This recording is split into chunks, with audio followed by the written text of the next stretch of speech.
Welcome to Wrestling on the Rocks, where every show is our first show. Gracias por su tiempo. What? Huh? Do it again? Gracias por su tiempo. Did you call me gordito? Oh, come on. Yeah, we're just We're getting there! get it together, people. Oh my god. Thank you guys for tuning back in again. Guess who's back? Back again. Wrestling on the Rocks.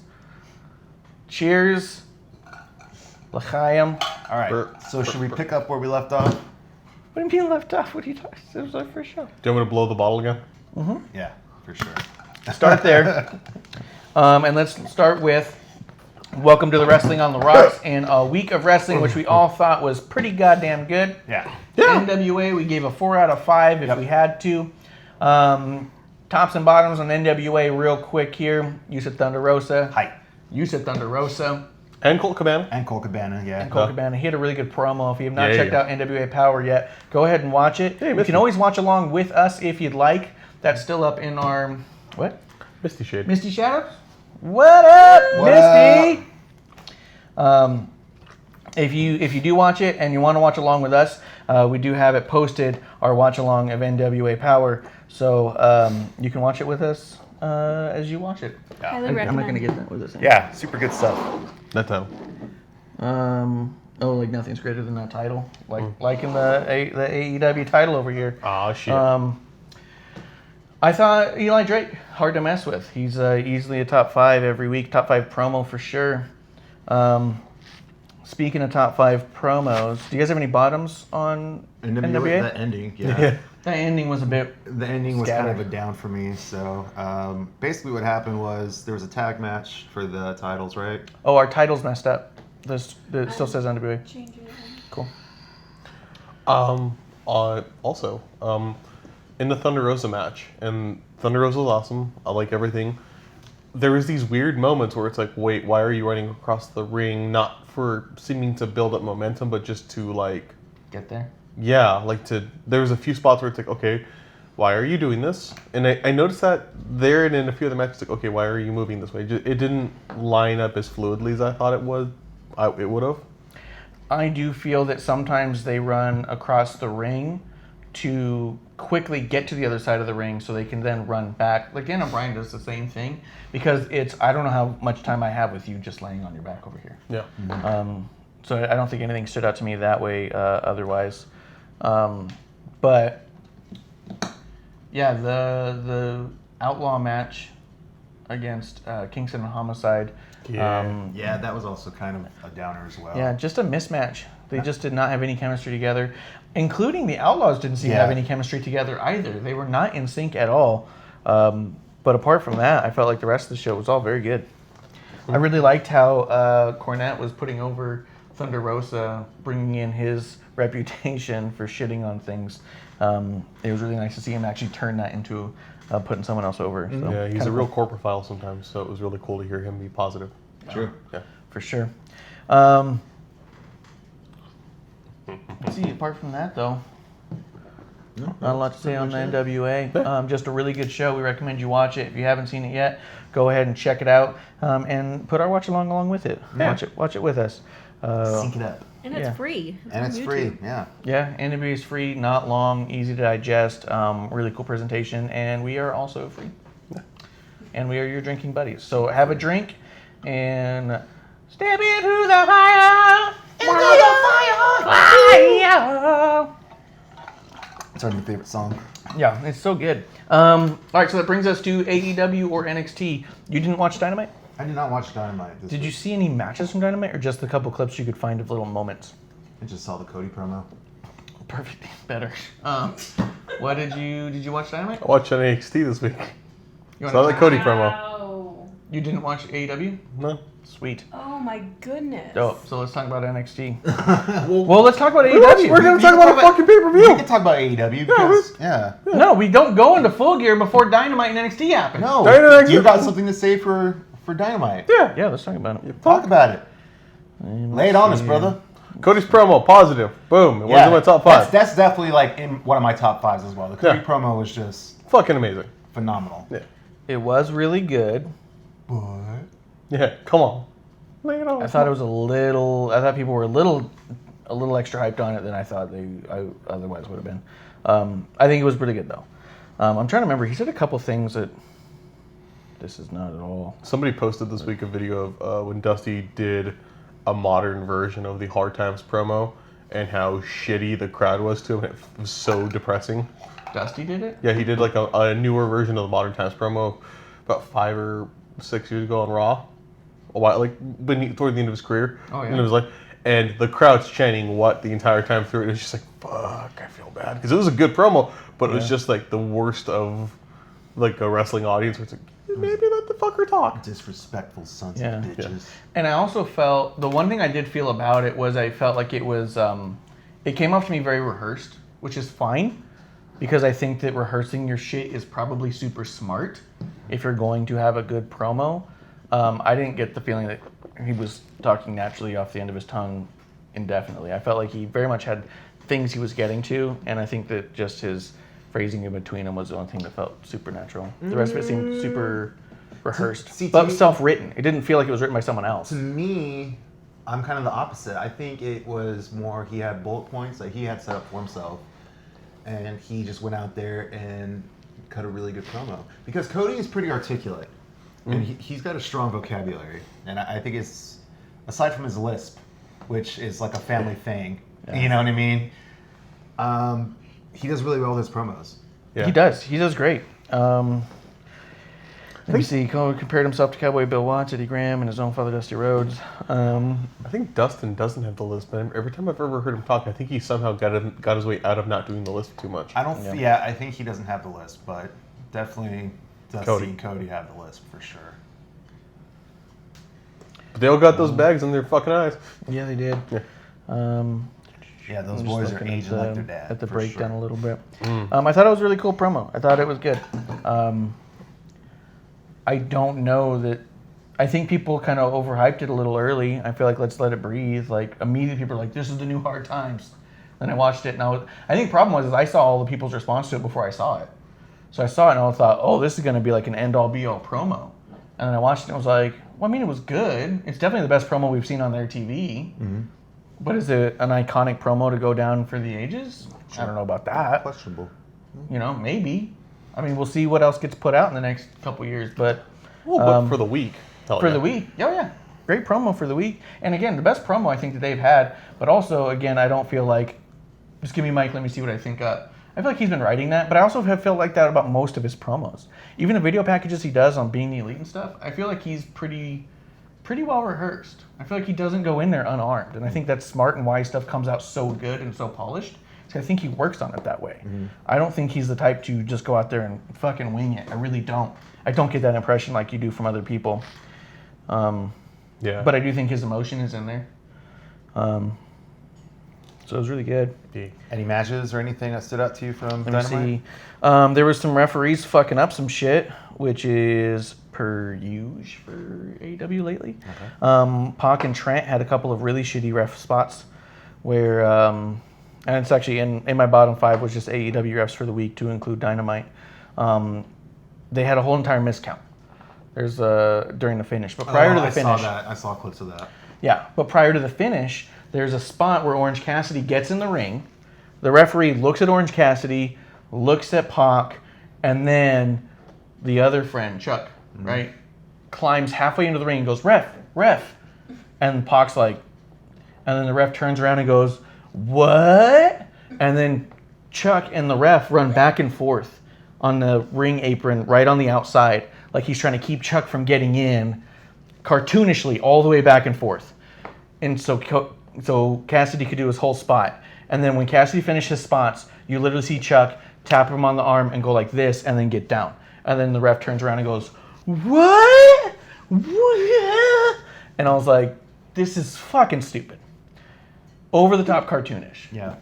Didn't need to happen. And then that same ref, and this is the same motherfucker I was talking about during Full Gear, who's always trying to get his goddamn shit in and counts like he's a fucking cartoon. The dude doesn't just go down and count.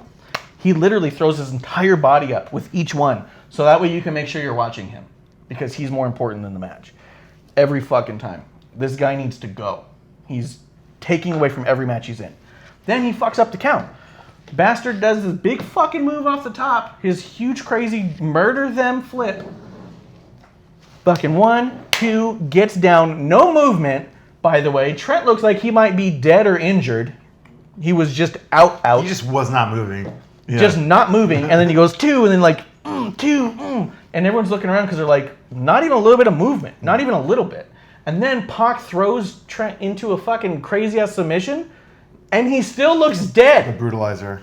Yeah, the fucking brutalizer. And he's still not moving. Still eyes closed, like...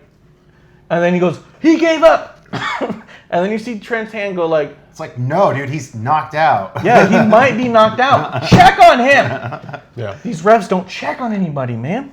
And so he fucked up that match like several times. And I was like, this ref's got to go. Get him out. Fair. Um, Fair down. Otherwise, Pac was great. The Pac was so pissed. He's like, give me a fucking mic. He like yelled at it, and they just went, all right, give him a fucking mic. He's badass. So I give him a mic, and he says a whole bunch of mean shit about somebody. Paige. Says a bunch of mean shit about Paige. Some guys wrestling later Yeah. that week. I don't know. Then you got Private Party versus Dark Order, which was okay. I'm trying to remember what happened in that match that also annoyed me. Something did. I think it was a ref thing again, though. So the wrestlers are doing fine. The refs are not. The refs are ruining the show. You know what's funny? Jimmy Cordero said that watching this must be what it's like when doctors watch Grey's Anatomy. Jesus. Ouch. That's harsh. Yeah. Fuck Jimmy. And then Sean Spears was in a match with Brandon Cutler. And then Joey Janela comes running out like there's a bunch of beef that we know about, but we don't. Is there beef between them? Do you watch Being the Elite? No. Yeah, a little bit. You do watch most of it, right? Yeah. On and off? I don't know. Is there a thing going on Being the Elite between the two of them? Not really. I don't understand. They have all these things without the story. Janela just came running out there. And then the weird bit, Sean Spears went, ah! And ran away. And I was like, that was weird. Yeah. Fails. But that's kind of all I had to say about the show specifically, was the refs are ruining the show, literally ruining the show. And Sean Spears was afraid of Joey Janela, and Cody cut a cool promo. So Dynamite, thumbs up, thumbs down, or down the middle? It was pretty thumbs down apart from Jericho and Cody, because Jericho had that video package. I did like that Sammy line. He's the youngest champion. It was just a good dumb line. Which I also felt was, I think, tongue-in-cheek, a knock at WWE, which is exactly the way they should be doing it.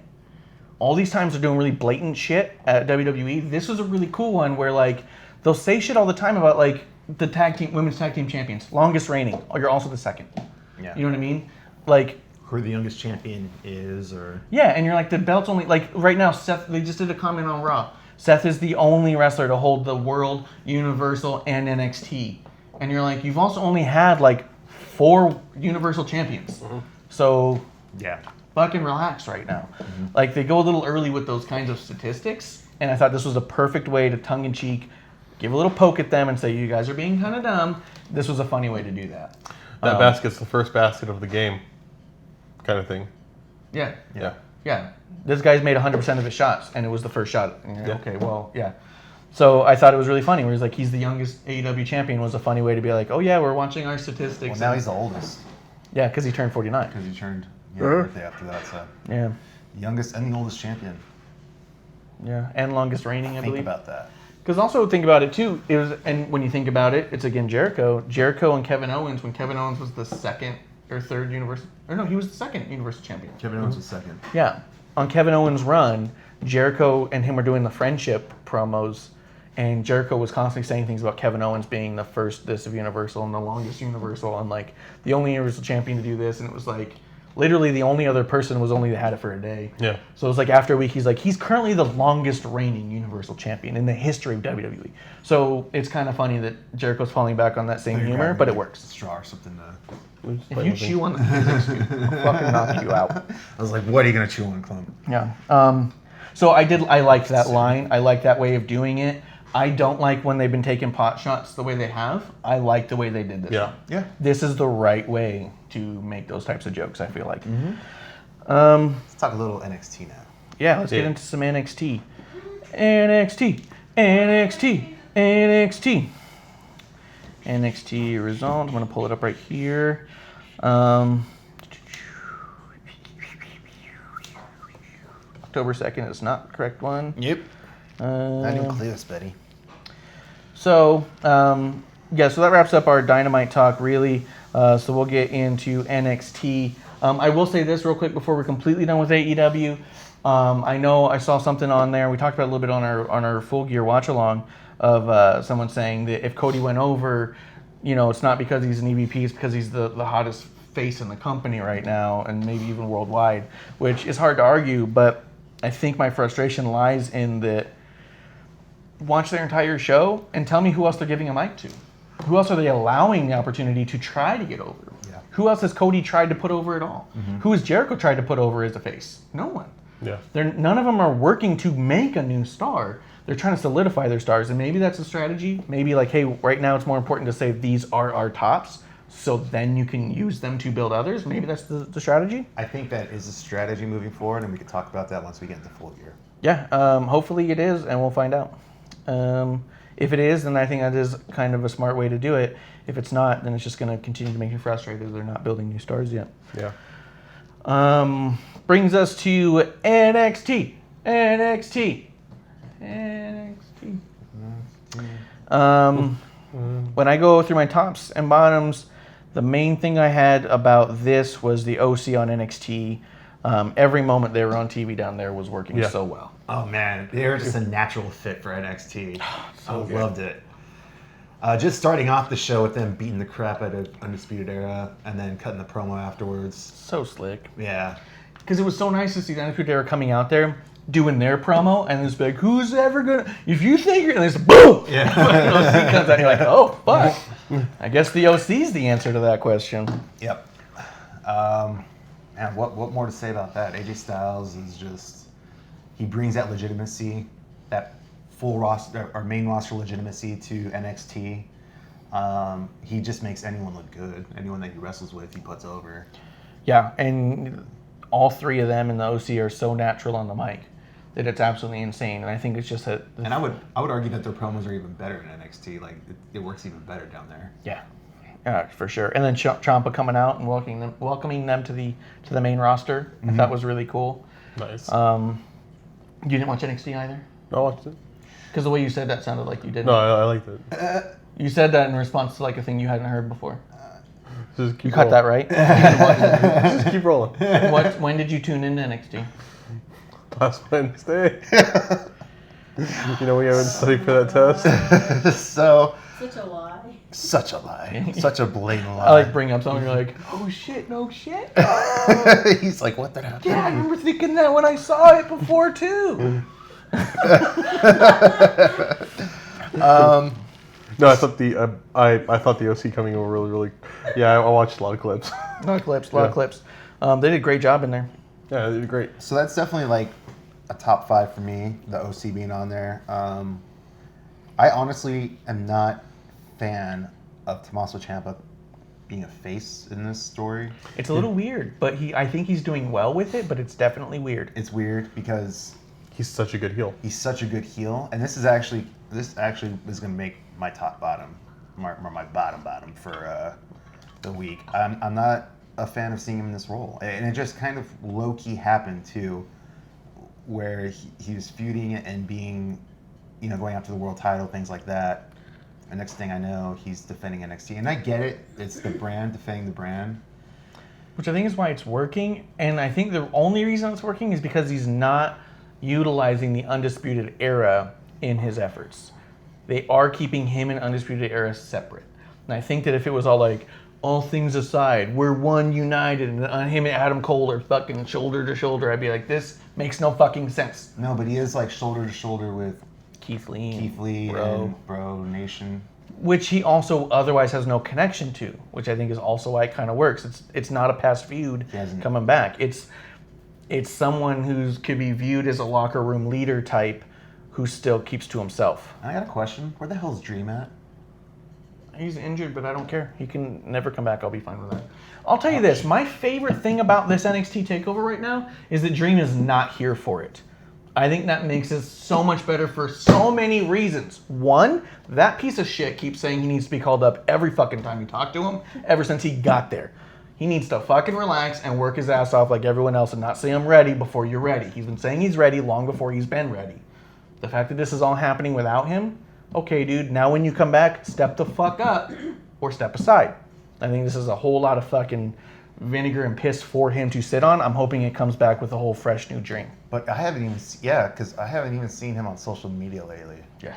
He's been very inactive. I think he's depressed because he's not a part of this. And I think that that's what him as a person needs to bring with him to get him to that next level that could actually make him a huge, huge star, not just an NXT fan favorite. Not just the whole takeover, the Survivor Series storyline kind of shit, but he's not in War Games at all. Like there's nothing for him right now. Nothing. That's what I mean. They're doing big shit right now with all of this stuff, and I think him having to be sidelined for it, I'm hoping drives him to really step up and say, this is what you guys missed by not putting me there. Yeah. Or me not being there. As opposed to him, what feels to me a lot like coasting and getting nostalgia pops. I feel like he's got a couple matches that were pretty fucking good, and a lot of it is pretty campy shit. And I think that he felt that coming out dressed like Hogan and people cheering because it was a pretty funny look, that, oh, now I'm over because I got Hogan pop. Yeah. I don't think so, pal. I think you need to work a little harder than just dressing up a certain way. Mm-hmm. So for me, I'm kind of happy that he has to be sidelined for this because he is an NXT fan favorite. He would otherwise have been thrown in there, and then I think it would have just fed his ego more than it needs. Mm-hmm. I think this could be a humbling and angering. It's like Cornette says, hate is a hell of a motivator. If he comes back hating the shit that he just missed out on, he might be fucking the next huge thing. He might actually step into it than just expecting it to come.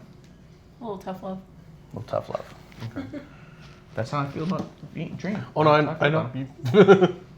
All right. Not a Dream fan. I know that. Okay. I know you think he's ready. Yeah, I like him. I think he's decent. I felt like he was pretty close to ready last time I saw him. He was. I felt like he was, but I also felt that it was a little too early for him when he was saying. That's why I'm wondering, did he get injured or? He definitely got injured. He definitely got injured? Okay. Yeah. All right, we can move on then. So my next... I don't need to hear you anymore. Yeah, I don't need to hear about him. Well, I was gonna throw out with Ciampa as a face. I feel like it's a thing that with the WWE that I struggle with a lot is when a heel gets over. Clearly he's got to be a face. He can be a heel that people like. He can be neutral. He can be a bad guy and still be like he gets a pop. You just don't acknowledge it. Just keep him a bad guy. Like Do what they like, but I think Vince fucking hates that shit. I think know, it's because it's more complex and but it works. I mean, I think it is too, but also it was Bruce's podcast. He works with Vince, so it's not like they don't both know. He talked about the only thing that makes you a face or a heel is the crowd's reaction.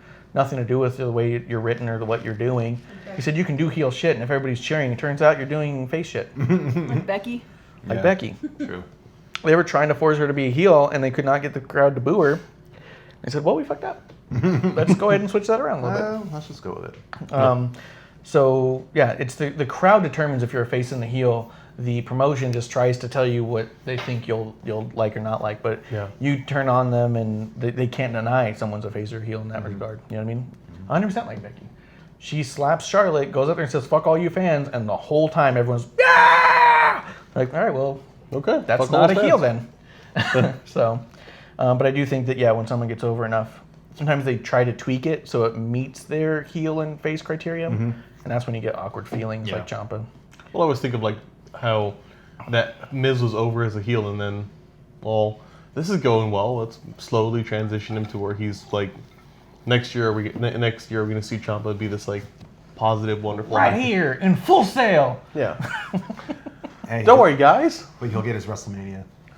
main event for that. Hell yeah. Another dude that's getting over as fuck right now is Angel Garza. I was just about to say, I liked how he slapped Leo Rush in the damn face. Dude, that was awesome. That was really cool. I don't really like his whole ripping his pants off business. Like that the fact that that's a spot in the match. Just don't feel that. Well, it's because we're straight males. You know what I mean? But the ladies love it. Is that the thing? I think the ladies like it, man. All right. Well, if it works, I guess. And it gets a huge pop. Did it? Get it? Sorry. It does get a pretty big pop, though. Does it? Yeah. Talk about working stiff. Yeah. Boom. Oh. Ugh. There you go. Yeah. Oh. Puke. But the dude wrestles like a freaking beast. Like, Oh, he's good. He's really good. He's good. I do think that potentially him and Leo Rush could put on a really good match. I'm kind of excited to see that. Oh yeah, no doubt. No doubt to me. Also, still excited about the women's war games. I like that they're doing that. Mia Yim came out with that kendo stick And just beat the she shit did out of not hold back, man. No. Those are some tough swings that she took. She was 100% trying to get a home run. Yeah. She was like calling her shots. Do you think there was a translation issue? For Mia Yim? No. No, like two. I think like, just everyone like, understood what she was saying. Yeah. No, like more like backstage. Hey, go do this, and it was kind of like a Yeah. Lean in a little. an ESL thing. Like, oh, all right, and then go out there. Oh fuck. Oh, she did not. It was funny. Even X-Pac tweeted out and was like, "This is exactly how people should be using a kendo stick." You know, leave it to me, Yim. But yeah, she fucking just goes out there, wham! That person, everyone got hit twice. Because once on the back, and then another one when it whapped around and hit them in the front. Yeah. It was just, it was nuts. Absolutely insane. She made sure everyone got one. Yeah. Like, you're getting one. Yeah. I'm gonna make sure. I'm gonna make sure next week this looks more. This is great. Because Yes. the first one she got was Shayna, right? Or not Shayna. I keep saying Shayna. Bianca Belair. Oh, yeah. She got hit. She got like the first one. And she got it solid. Yeah. Oh! It was crazy. She like stepped up to plate. She looked like fucking Happy Gilmore. She loved it. Um, Got her into War Games. Yeah, I thought that was cool. I like the angle they're doing right now with Dakota Kai. I think everyone's been saying it, but I agree. I wonder if they can put Dakota Kai in the opposite one. So now Dakota and Tegan are on competing. I thought about that after I watched it. I was like, damn, this is kind of an interesting way to get Dakota Kai as a heel now, I think it could be cool. and Though. have her like get all bitter about it. Yeah. Although their audio was really fucked up. Every time they're doing these backstage interviews, we couldn't hear anything. To include when Rhea Ripley was supposed to be talking into the mic. The mic's like here. She's all like, "My final Yeah, the whole time we were like, no. sorry," and then Dakota Kai's like, "I don't." I was like, "What is happening?" I think they fixed it in the replay. They definitely fixed it in the replay. Oh, did they? Maybe they're hiring production assistants. Yeah, that'd be nice.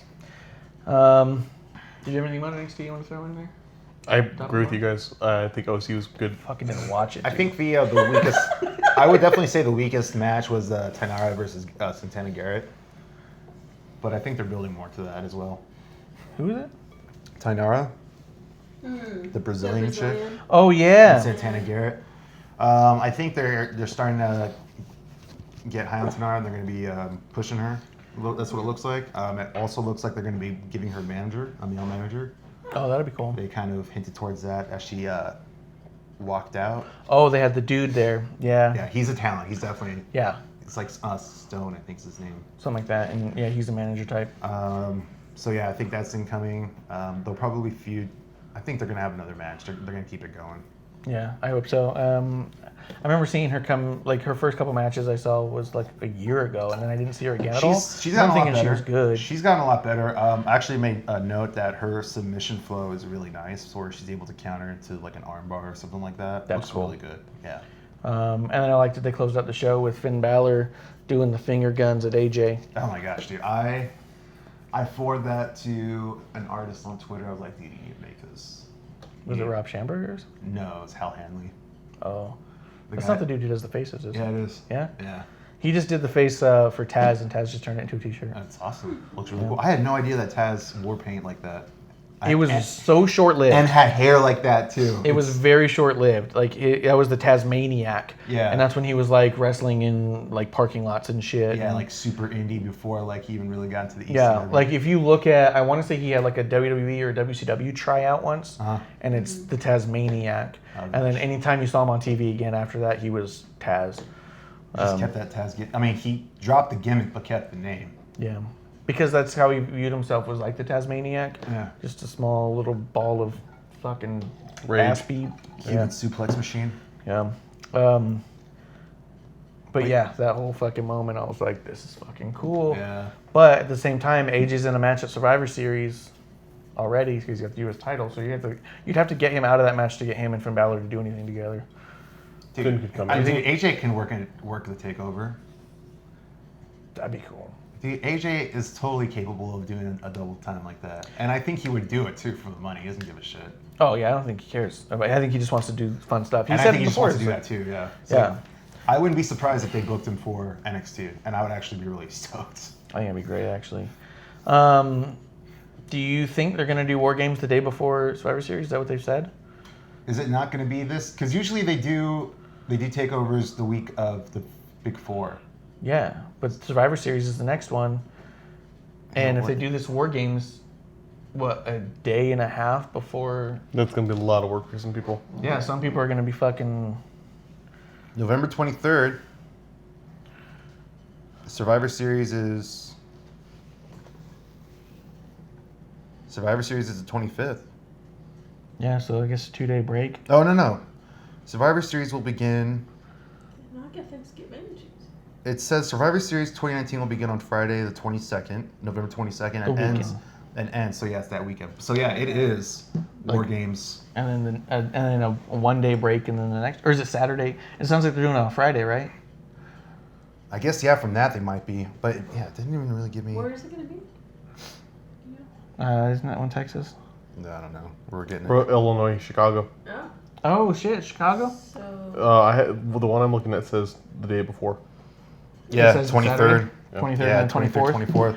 That's gonna be fucking rough for some of those talent. Adam Cole. Undisputed Era is gonna be busting ass. They're gonna be Yeah. working a lot. Yeah, A lot of that's rest true. there too. That's basically it. Yeah, Undisputed Era is gonna be pulling double time. You might have AJ Styles doing some double time. Not everybody. Yeah. Shayna Baszler will be, Yeah, because she's in the. because she's confirmed War Games, confirmed into the Survivor Series match. So it's gonna be good. I am actually really excited for that weekend. That's gonna be fucking killer. All right, so that's Wednesday. Yeah. Did anything happen on Thursday? Nah. Nothing. Friday. Yeah. SmackDown, SmackDown Live. which was good Which was good. and was watched. SmackDown. And it was watched. It's important. Yeah, that is important. I will say this up front, and I told you guys before we went on. To me, top to bottom, show-wise as a whole, I think SmackDown was my favorite show of the week. Not to say that it had all of my favorite moments of the week. I think SmackDown I saw the most. I didn't see as many highlights out of SmackDown on like Reddit and stuff like that.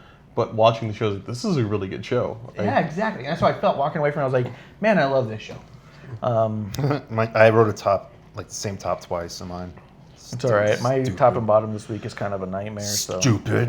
We're just kind of going through. We're doing a little bit of a little old school, little new school, little top, a little. So little for recap. me, my top, I'll start. Yeah, Baron Corbin. he was my first thing I wrote down was Baron Me fucking too. Corbin. Baron King Corbin. Excuse me. King Show that Corbin. man some respect. King Corbin. I actually like the song that they like, the hodgepodge song that they put together for it. They make it work with him. For him, it works, but like again, for Kairi Sane and for Trash. and Asuka, it's trash. Horrible. But it's a good mixture for him. Well, I think with him, it's because his song has that drop where you can put anything in that drop. Yeah. Yeah, Dun, there's a dun, couple dun. moments. Yeah. Like that big beginning, you can do something there. And that Rico music takes over that dun dun dun dun dun. I like it. But him getting the victory over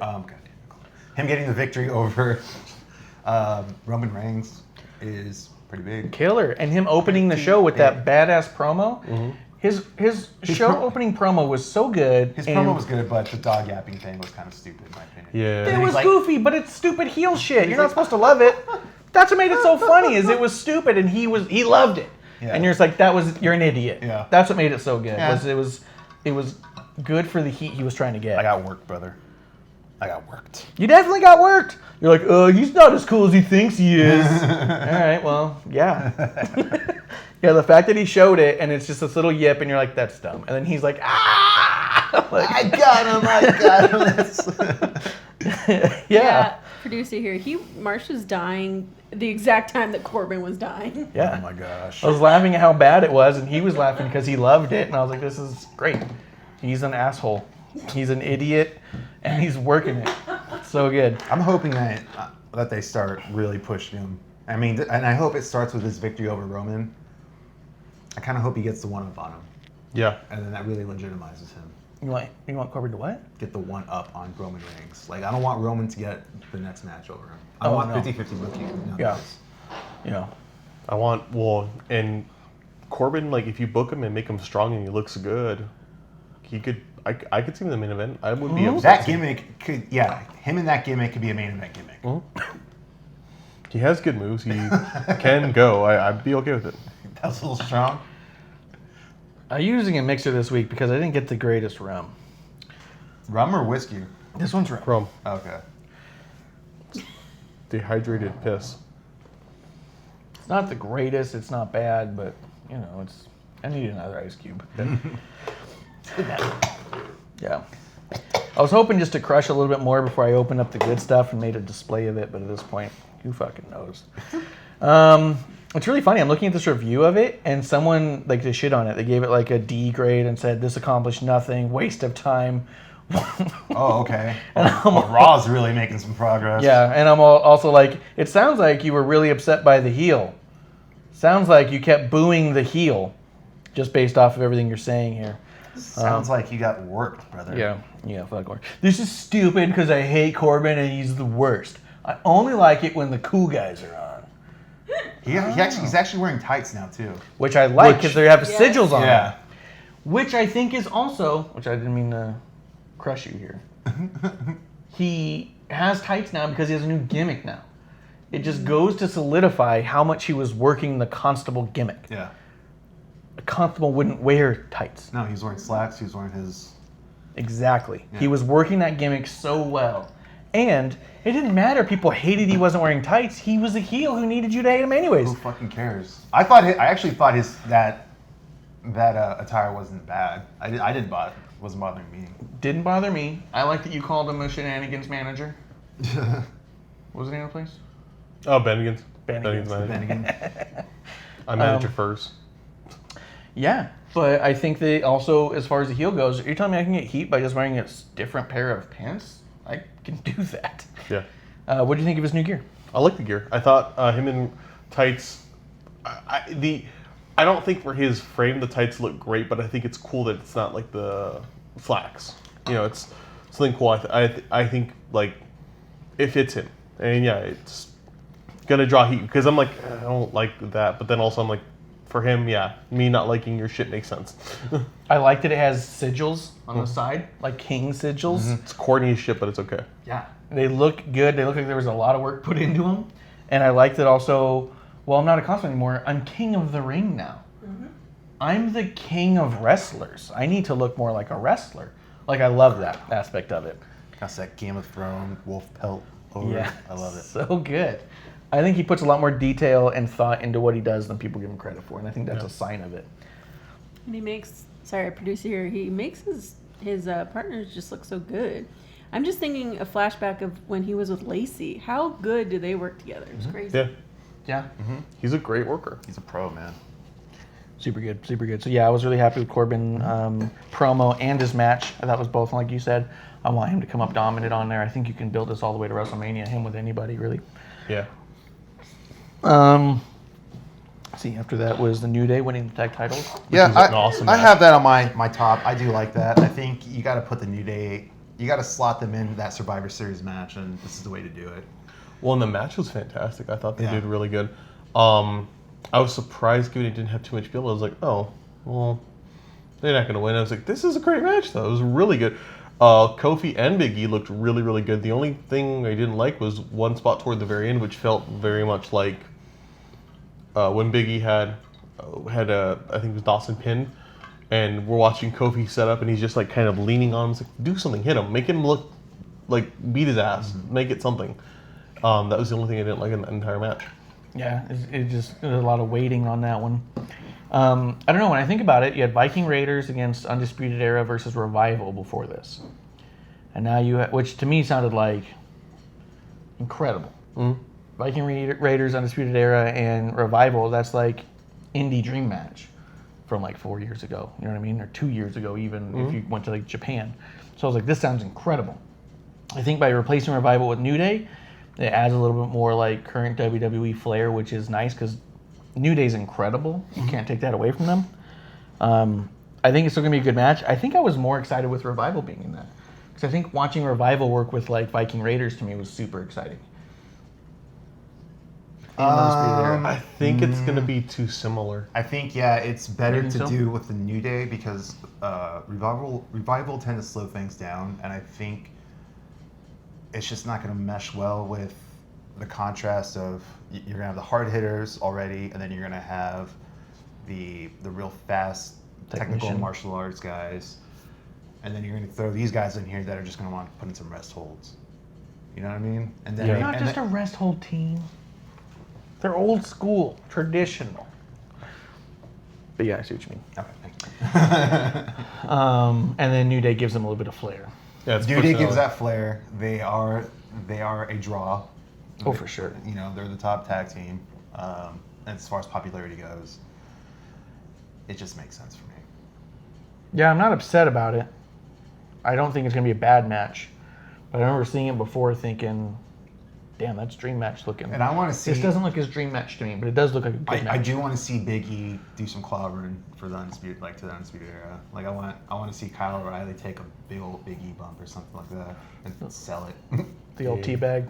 Something like that, yeah. Yeah, that'd be cool. And then to see Big E talk about his mom on Twitter for a while, that'd be nice.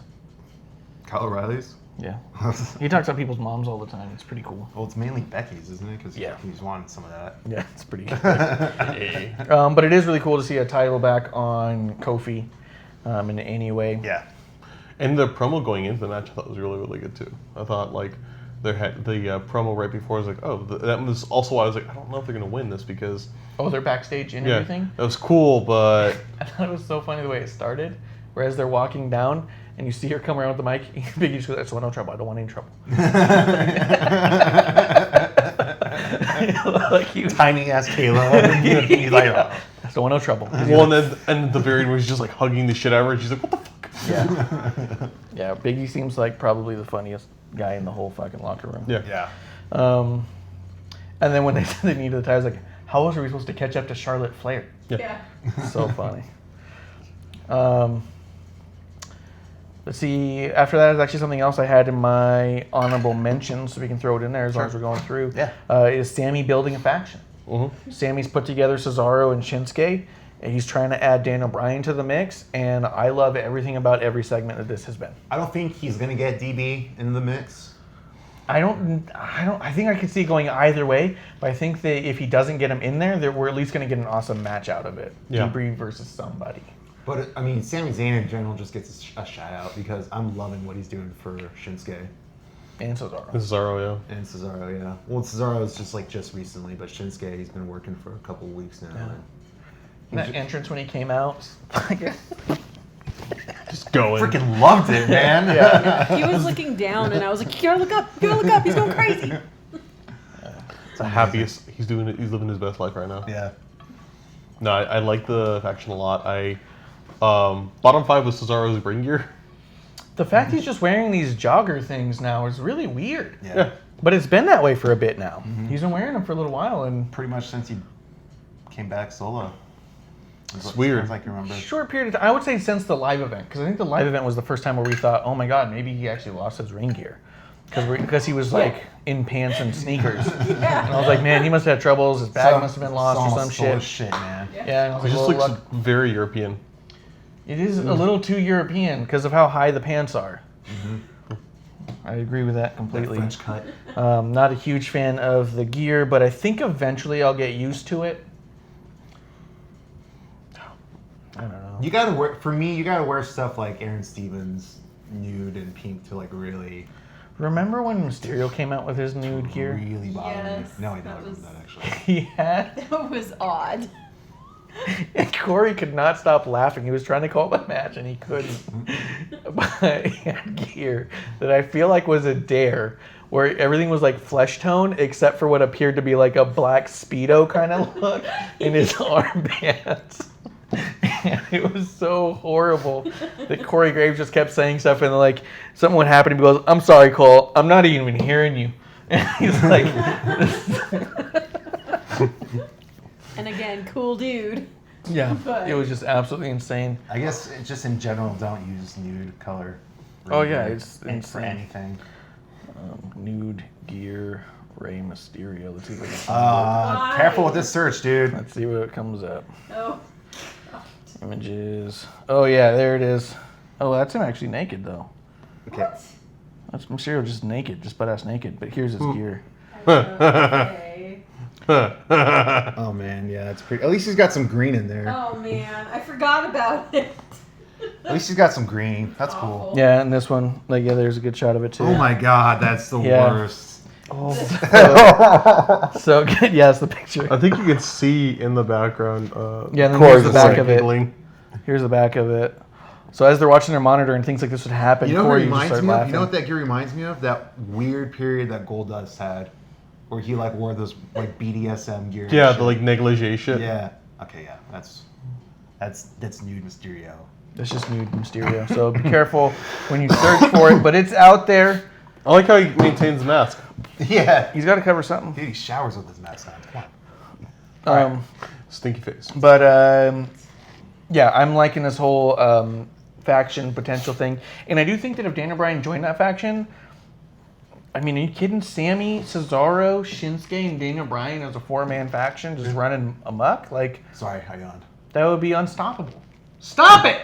I yawned first. So. It's spread. Yeah, but you like did it slick, and then he just fucking does it like he's trying to swallow a sandwich hole. Sandwich. Sounds good. Sandwich hole. It's my new restaurant, man. Sandwich hole. Yeah. Sandwich hole. And then there's just no stopping Sammy on the mic. Yeah. Like, fucking forget it. And then you think about it, if you have Sammy and Daniel Bryan as your mic masters, and then you have Cesaro and Shinsuke as your ring masters, and then your fallback's what? Daniel Bryan and Sammy? I'm sorry, it's still top tier talent. Yeah. Like, it just to me seems like the greatest fucking faction possibility. Let's see, I didn't put it in there, but you had Nikki Cross versus Sasha Banks, who I thought was just a really good match. Sasha Banks has a new theme song. She got a new theme song, yes. I liked it, yeah. Oh my god, it was good. The bass, the Snoop Dogg. It's definitely way better. I was wondering when she was going to get a new sound because I said it like a couple weeks back, which with her new look and the new attitude and everything, it's weird to me that she still has the same music. And I remember saying like, but I guess I could see how it would work either way, Yeah. heel or face. Really liked that they Because it turned worked it in over. NXT. I mean, Exactly. She was healing NXT with that music, but it's a good change. I mean, they gave it to Bayley, so give her some too, and it's probably one of the things that they had to do to make him happy again after losing the women's tag titles. I'm not buying that I'm shit. just You got kidding. played. I'm You just got kidding. played. I'm just You got kidding. worked, man. Daddy Vince. She does some. She says some weird shit on Twitter and So Instagram. fucking Yeah. funny, dude. I love it. People are like, see, she just did it for the money. I'm like, this is so good. Hashtag stay broke. Yeah. But that whole segment I liked. All the shit talk Bailey was doing to Corey on the commentary Yeah. was funny. Bayley, Sasha got the win, right? Sasha got the She win. got Bailey came out, fucked up Nikki. Then Shayna came out. It was like fucking cool. Yeah. So what do you guys think about Bailey getting her ass whipped by Shayna every fucking time Shayna shows up? Bailey wins. I fucking hope so. Yeah. Bailey wins Survivor Series. I hope so, because they're really playing off like she's the person you shouldn't be paying attention to. And I think that could be really killer if they give Bailey the win. I think Bailey's gonna like do some even more like heelish shit or something like that. Screw them over. It's gotta happen. I feel like the way that they're treating Bailey right now is yeah, like they're making her look super weak, but but she's not at the she's same time. not. Yeah. Yeah. I really liked, so they did this whole fucking thing on their thing, like, who do you think's going to take the win, Shayna or Becky? And Bailey made a comment to that, said, what the hell is your guys' problem? Is what it said. I fucking died. It was so perfect. Yeah, I'm really hoping Bailey gets the win in that match because it was so good. And clearly, I'm a semi-fan of Bailey. Yeah. I liked Fiend and Daniel Bryan. that was cool. The Fiend and Daniel Bryan bit I really liked because at first I was like, what the fuck? And then I went, oh shit, Kind of makes sense. the Fiend forgets nothing. Yeah, it kind of makes Yeah, sense. Daniel Bryan walked out on the family. He's getting everybody, which means eventually we're going to see Fiend and Randy Orton. And that's going to be huge and gross. Huge and gross. That's going to be gnarly because he's the motherfucker who burned the house down. Yeah. Fiend is going to go crazy on Randall Keith Orton. Randall Keith. Randall Keith. What? No. So I think that this is just building another thing. I think eventually we might even get Bray and Randy Orton at WrestleMania again, but this time instead of just a projection of bugs in the ring, we're just going to get red light in the ring. It's going to be great. Oh, I thought you were gonna say we're gonna get real bugs. Real I bugs. would be better with that than the red light because I'm getting real fucking tired That of was red light. WrestleMania? Yeah. Yeah. The projection match. The projection. shitty- Yeah, I recall. Yeah, okay. And then they had the Terrible. whole House of Horrors thing, which didn't go well. I think that they could potentially be leading up something with Randy Orton. It's going to be sick. I think also this leaves a little bit of room, right, for him to destroy Luke Harper if he wanted. Get him off of the whole thing for a while. Absolutely. Take out, Rowan and Luke Well, Harper. here's the thing. Okay, so he's SmackDown and RKO and what's his name? Isn't RKO on Raw now? I think so. Am I Yeah, tripping? He's on because Raw. he's on Team Raw. Yeah, he's on Raw. He's literally on Team Raw. Yeah. And who else were we saying? The other guy would be Harper. like Harper. He's on SmackDown. He's on SmackDown, so he can get through Daniel Bryan and Luke Harper and Okay. build towards Orton. Well, first he's got to go to Eric though, Maybe.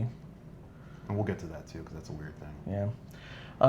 But so you know what's funny? I was looking at pictures of the Fiend for looking up something, I forget what, and I was noticing some of these pictures of Fiend in these matches with all the bright red, and thinking, man, I remember when that first initially happened. It was like, this is pretty cool. They're doing kind of a red light thing, but that grew old so fast Yeah. in the match. during the same match. During the same match, it got old. Yeah. Yeah, that was crazy. And I was like, well, it's weird. I think it works more with the backstage shit than it works in the ring. Yeah. Like, I think the whole lights turning, like flickering and then turning red and then him attack someone, that makes sense backstage in a weird way. It also, I don't like it because it takes away from a really awesome ring gear. And really, like, That's all the true. work that you put into the mask, all the work you put into the shit he's wearing. and now you stuff. just washed it out. And it really, like, he doesn't look flattering. It should just be for the entrance. Like Yeah. have the lights flicker, go red, entrance. They're both in the ring. Lights flicker back on to normal. Let's get this match going so I can see it. Yeah. And then when he wins, do it again. Whatever. Yeah. Yeah. I agree, 100%. Let's see, this is actually on my bottom, so we'll hit it too. Like I said, this show I thought was just fucking good. Was Tyson Fury. That whole segment I thought could have just been gone. Well, They went too long. They were in Manchester, so they had to appease the crowd.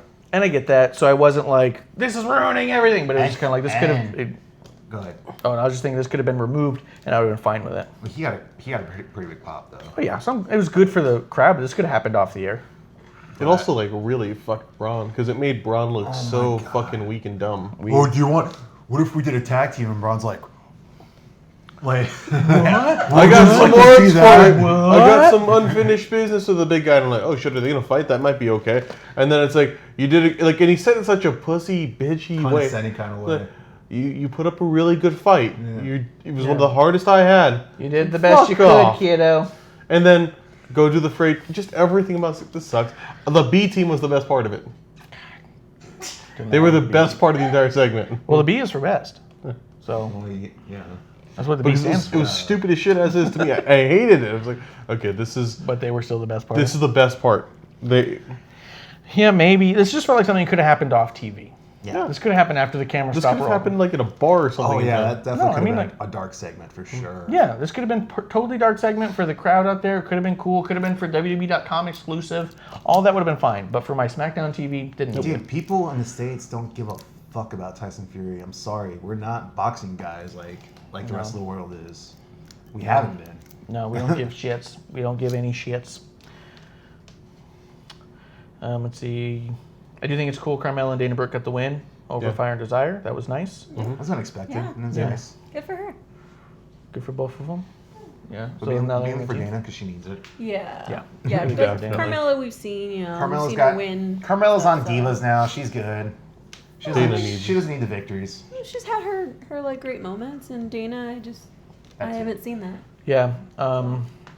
I just get nervous that they always bring Dana Brooke around right around Survivor Series to fill out the teams, and then they have her eliminated immediately, and then they move on. They're like, all right, thanks for showing up, Dana. I appreciate that.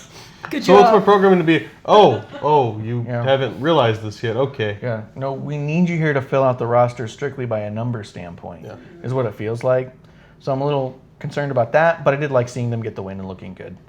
And the end of it was Roman losing to Baron Corbin. That was one of my tops. And what was overall a good match. It was a good match. I liked it.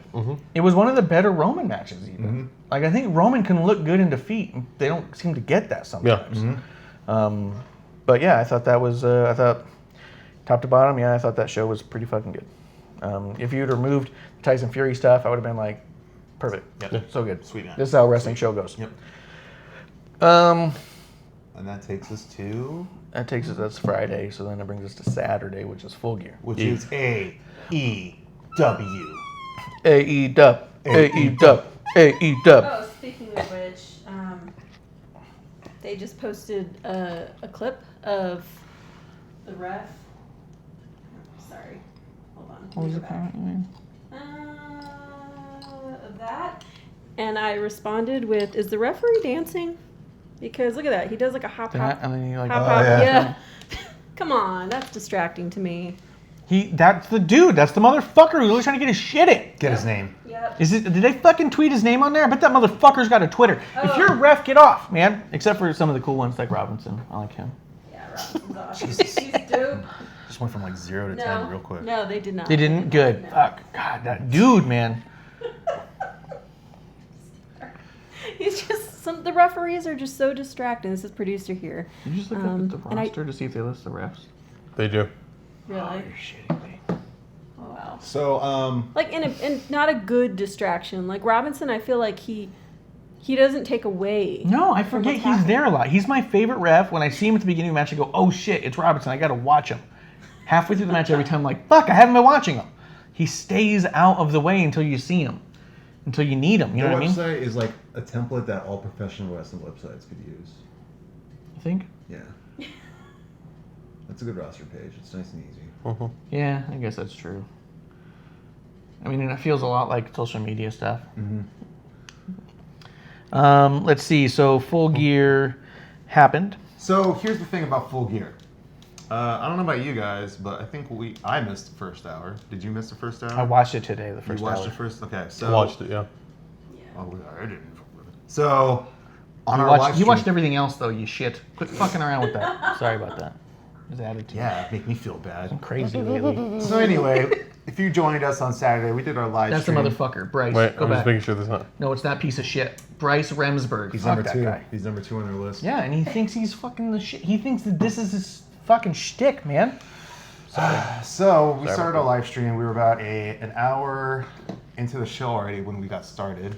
Yeah, we started the Sean Spears match versus Joey Janelli. Yeah. Sean Spears. So we only missed 2 matches, realistically. Yeah, and because the buy-in. Because the buy-in was the women's match. Yeah. That wasn't even okay. So Did you go back and watch the buy-in?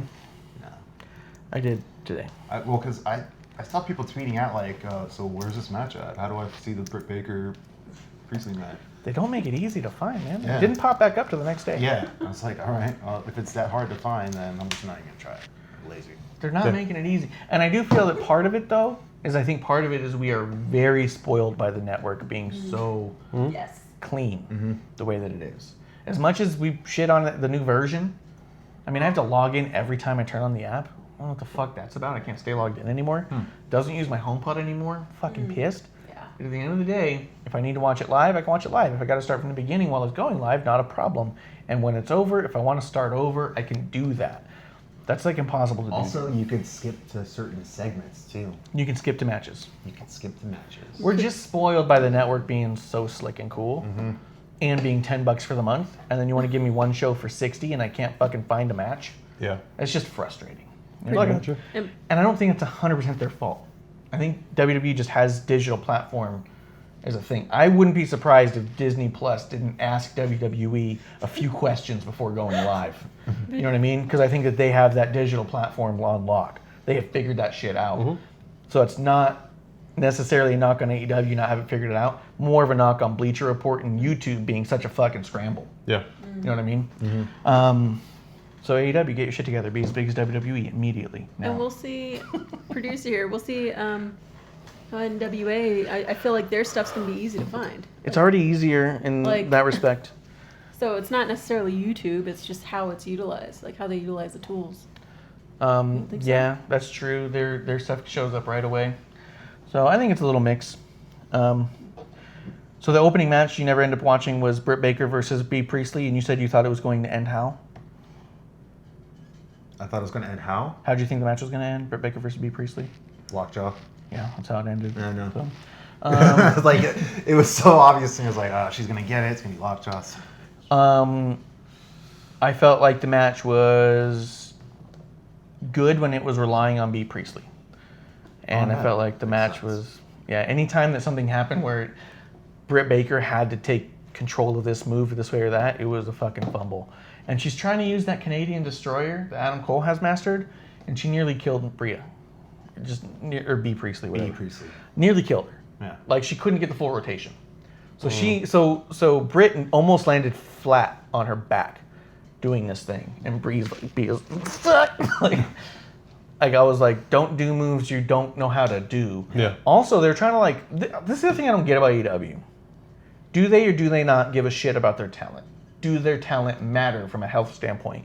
Because they were trying to go over how cool it was that Britt Baker was out there wrestling with a confirmed flu. She shouldn't be backstage. Get her out. Yeah. You have no business being back there. Yeah, I think they probably shouldn't have put that over. They probably shouldn't have mentioned it. Keep it to your fucking Yeah, self. Keep it to yourself. She was 'Cause- sick and she's working great because I understand she wants that check. You guys already got the card set up. Finding a replacement and explaining the replacement is going to be a lot of work. So great. Just you don't have to put that over, man. I don't give a shit that she's sick. It's information I don't need. I'm not thrilled by it, and it's information I don't need. Yeah. If you give it to me, it's not going to make me excited. Yeah. I'm not going, oh, what a great worker she is. Oh, like- what great management she Oh has. my gosh, she's got such heart. If I'm sick and go to work and my manager doesn't send me home, I go home and talk about how shitty my manager is. Yeah. Yeah. You know what I mean? Like, don't give me that shit. So it did end that way, but then at the end of the match, so Bea Priestley lost by fisting in the mouth. Mouth fist. The lockjaw. That's hot. Which, by the way, fish hooking's like illegal, and the way that Bea Priestley or the way that Britt Baker puts on the mandible claw is just like a fish hook. Yeah. She doesn't do a mandible claw; she does a fish hook, and they call it a mandible claw. So it's also one of those things where it's like, just change your form up, and you probably could be safe. Yeah. But this fish hook business is looking really weird. It also looks like she's hesitant, like she doesn't want to do it. Like they told She her. just like that's putting her move. hands in her mouth and she's a dentist? Yeah. I think it'd be cool if she at least did a Sako style thing with a glove, like a big blue glove, and then does it. Yeah, actually, that's a good point. That'd be pretty good. 'Cause Because then you- she could call it out. It'd be like The Rock doing the people's elbow or something. Like she just sets it up. Yeah. And even if you get interrupted and have to get back to it, 'cause that's what happened. Is she went for it, got reversed, kicked out, did a thing, got back to it. Even that would have still made sense with a blue glove. Yeah. You know what I mean? It's not gonna get in the way. And I'd rather have the blue glove in my mouth than a sweaty hand, personally. Yeah, probably. Well, like balls. Um, Adam Cole balls. It smells like Adam Cole's balls. But yeah. Adam Cole, balls. Mm. Oh, they smell overrated. So then what happens is this. Bea Priestley is knocked the fuck out. Brandy Rhodes comes out with Awesome Kong. Saw that. They slowly walk to the ring as Britt Baker leaves. You shouldn't beat the shit out of Britt Baker if she left. Didn't touch her. Bullshit. She's not who we want. She's not who we want. So the heels go after the heel who just lost a match to a face and cut her hair. Oh, I didn't see that. They cut her hair. They grabbed a knife, grabbed a fucking chunk of her hair, and cut it with a knife. Like they cut the green part off her hair. Pretty much. Shit. Stackhouse's comment makes me think of the movie Hot Fuzz. She's He's a doctor. Deal with it. Stackhouse. She's a doctor. I don't know if you heard her or not. Stackhouse. She'll be fine. Whoop, whoop. Yeah, it's funny, yeah. But so I don't understand from a storyline standpoint why this is happening. I also don't understand why the person who's clearly the best in this match, Bea Priestley, is the one not going over. It feels to me, this whole fucking segment felt to me like, oh, I know who's best friends with each other. Like, Bea Priestley clearly knocked Britt Baker silly twice. Britt Baker clearly has a hair up her ass talking shit, and her best friend happens to be Brandy Rhodes. Yeah. How about we do a thing where you, like, cut her hair, because fuck that bitch. And that's what this played out like. Cause fuck that bitch. Yes. Yeah. This felt like a fuck that bitch segment. This felt like the inmates running the asylum. Pulling out hoop earrings. Yes. Yeah. This felt like inmates running the asylum. This felt like no honest direction. It felt like Brandy's vanity project with her best friend talking about how they run this division, regardless of the fact that they're the two worst workers in the entire fucking division. Even Rio is better than them. Ooh, harsh. Yes. Fuck. She's been training since she was 9. I don't know if you know. I did not know that. So like, it what, felt shitty 6 and months stupid. ago? She looks fucking 10. She might be 10. So that really fucking bothered me. This whole segment, this whole thing was all like, man, Bea Priestley is fucking good. Yeah. And Britt Baker has no business being on the top of this card. And her best friend is Brandy Rhodes, so now we're going to literally pick on her and shame her. And it was like, this feels like, why am I watching that shit? Yeah. Yeah, but I don't think they'd cut her hair if she didn't agree to it. I think when they're paying you that much and you don't have a legit contract yet, they can definitely bully you into that. Bea Priestley doesn't have a full AEW contract. So yeah, you can bully someone into that. What do you need to be paid to do this? For us to shame you? Damn, how does she not have a full contract yet? She's only been on a couple shows. She's been on since the beginning. Like 3. I think she was in the first one, wasn't she? What, the fucking Battle Royal? After that too. I think she's been featured like on most cards. She's only been in like 3 or 4 matches on there. Look it up. You won't find too many. I'll look it up right here. But I feel like that's what that came off like, and it was pretty upsetting. Not a fan of that. And it also doesn't She's make on sense. the roster, isn't she? Oh, check I'm it. She's looking. on the roster. I thought she was on the roster.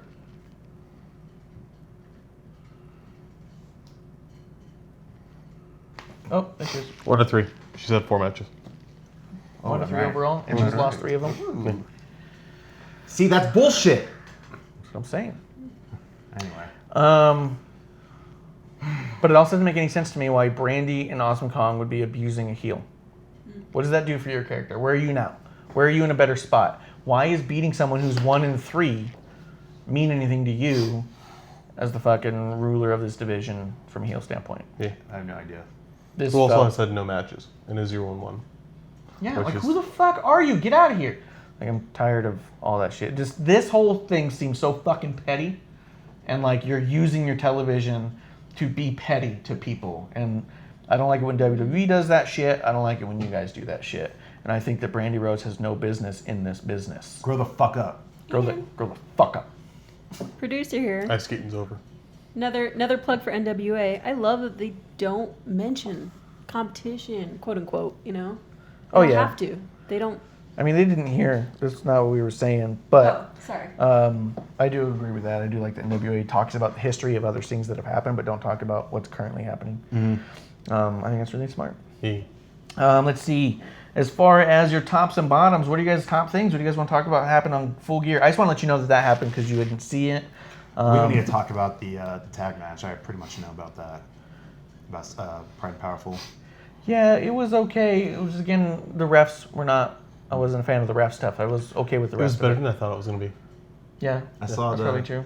I saw the meme selling that Yeah, Ortiz did, right? I think that's Ortiz, right? I think so. I saw that. I saw that the Rock and Roll Express got involved with that at the end. Busy week. It's been a busy week for them. Yep. And actually, that's kind of a down for me. I wrote that on my down, like the Rock and Roll Express being so involved in It's a little weird. both AEW and NWA right now.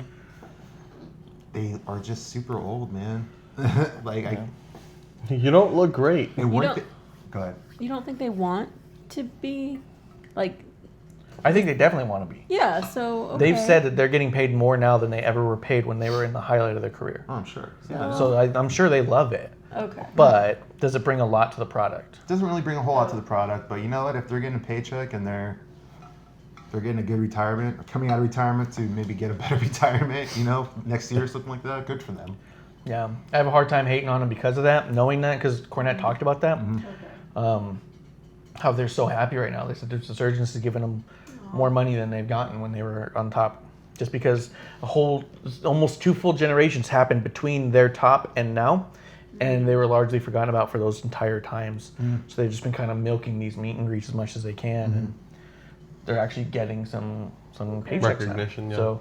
yeah. So for them, they love that aspect of it. I do think that it's a little much that they're doing full-on matches still, but if they are having fun, then I mean, they were the NWA Tag Title champions not too long ago. it's true. There was a spot in here where the ref enforced some rules and the crowd booed the shit out of it. Pretty fucking annoying, to be honest with you. The Young Bucks have trained. This is part of my down. I had an overall ref fuck up thing. Was the first thing I wrote. Is Young Bucks have trained their audience that refs are useless. They have trained the audience to hate the refs and them making calls. And even Club was telling me before that the times they were the best is the times that they had in NJPW when they couldn't tell the refs to just butt the fuck out. And they had to work within those rules. They had more compelling and storytelling matches, and I feel like there's probably something to that. Yeah, they worked good. So I think they're capable. I just don't think they want to. I think it was a good Young Bucks match. Overall. Yeah. I just didn't like that the refs getting booed because of rules. Yeah. Fuck. So It's like a football game. That brings us Yeah. to where we started the show then, right? Sean Spears versus... No?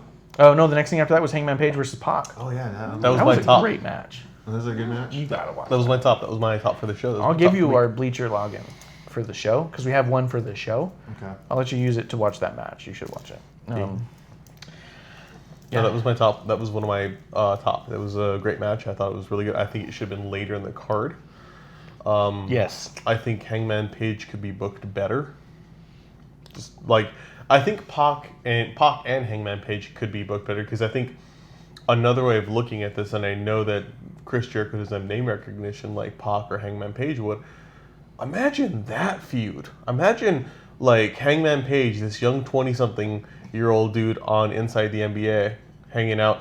Yeah, someone may not know him that he's been in wrestling for 20 years, but it's like, whoa, you've gotten here in this long a time. It's like, yeah, and he's really charismatic. He's really good, and he looks good. Yeah, he'd be cool. And then have Pac, this gangly, fucking frightening-looking monster, who puts on amazing matches going after him. It's fucking cool. Yeah. Yeah, I think it's a great pairing, awesome team.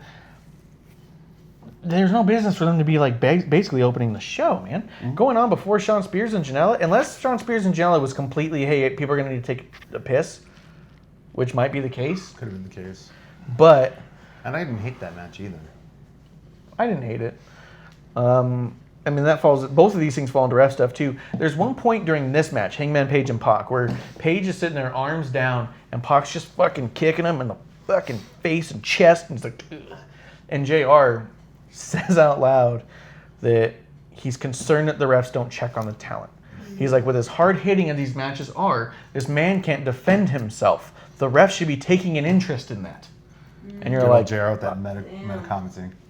yeah, and you're like, whoa. Yeah, Maybe keep talking about your fucking barbecue sauce, old man. yeah. You shut the fuck up, old man. How many times are we gonna have to teach you this lesson, old man? All right, Boomer, we'll check on him. Let's see. Rick Knox finally enforces rules. He got booed and shamed by commentary. So this dude was in a hold, and he puts his foot out, and the other LAX slaps his foot, and the guy's like, "That's not a legal tag," and everyone's, "Boo! What do you mean you can't just slap a foot?" And then JR and they were like, "Well, that's fucking ridiculous. Then why can't you just slap any other part of the body? What's the difference between the foot and every other part of the body?" And it was like, You're a foot and an ass. yeah. It's like, you're right. You can't slap an ass to tag into a match, and you shouldn't be back slapping people either. Slapping asses. Let's see. Turn it on! I'm in. Okay, so Pac and Hangman, yeah, he said that couple things, which brought us to Sean Spears and Janela. It was better than I thought it was going to be. It was. Another note on the bad reffing, Sean Spears is following rules that the refs aren't enforcing, like countouts and stuff. They go to the outside and the ref's just going, oh man, oh, come on. After about what feels like 8 seconds or so, Sean rolls in, rolls out. rolls in, rolls out to reset a count that's not happening.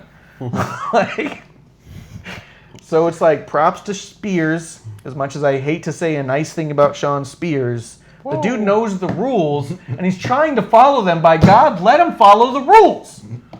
But then you let them foot tag later. Yeah, I think there was a certain point where he just gave up. I really felt like once he got booed and then they started chanting, "This ref sucks," or "Ref, you suck," I think that's when he was just like, fucking fine. This is what happens when I try to use rules, guys. Like, it almost was him like begging people to understand that he knows there's rules and this is why he can't do them. It was almost like, I'll show you. You know what I mean? He probably had a few drinks after that.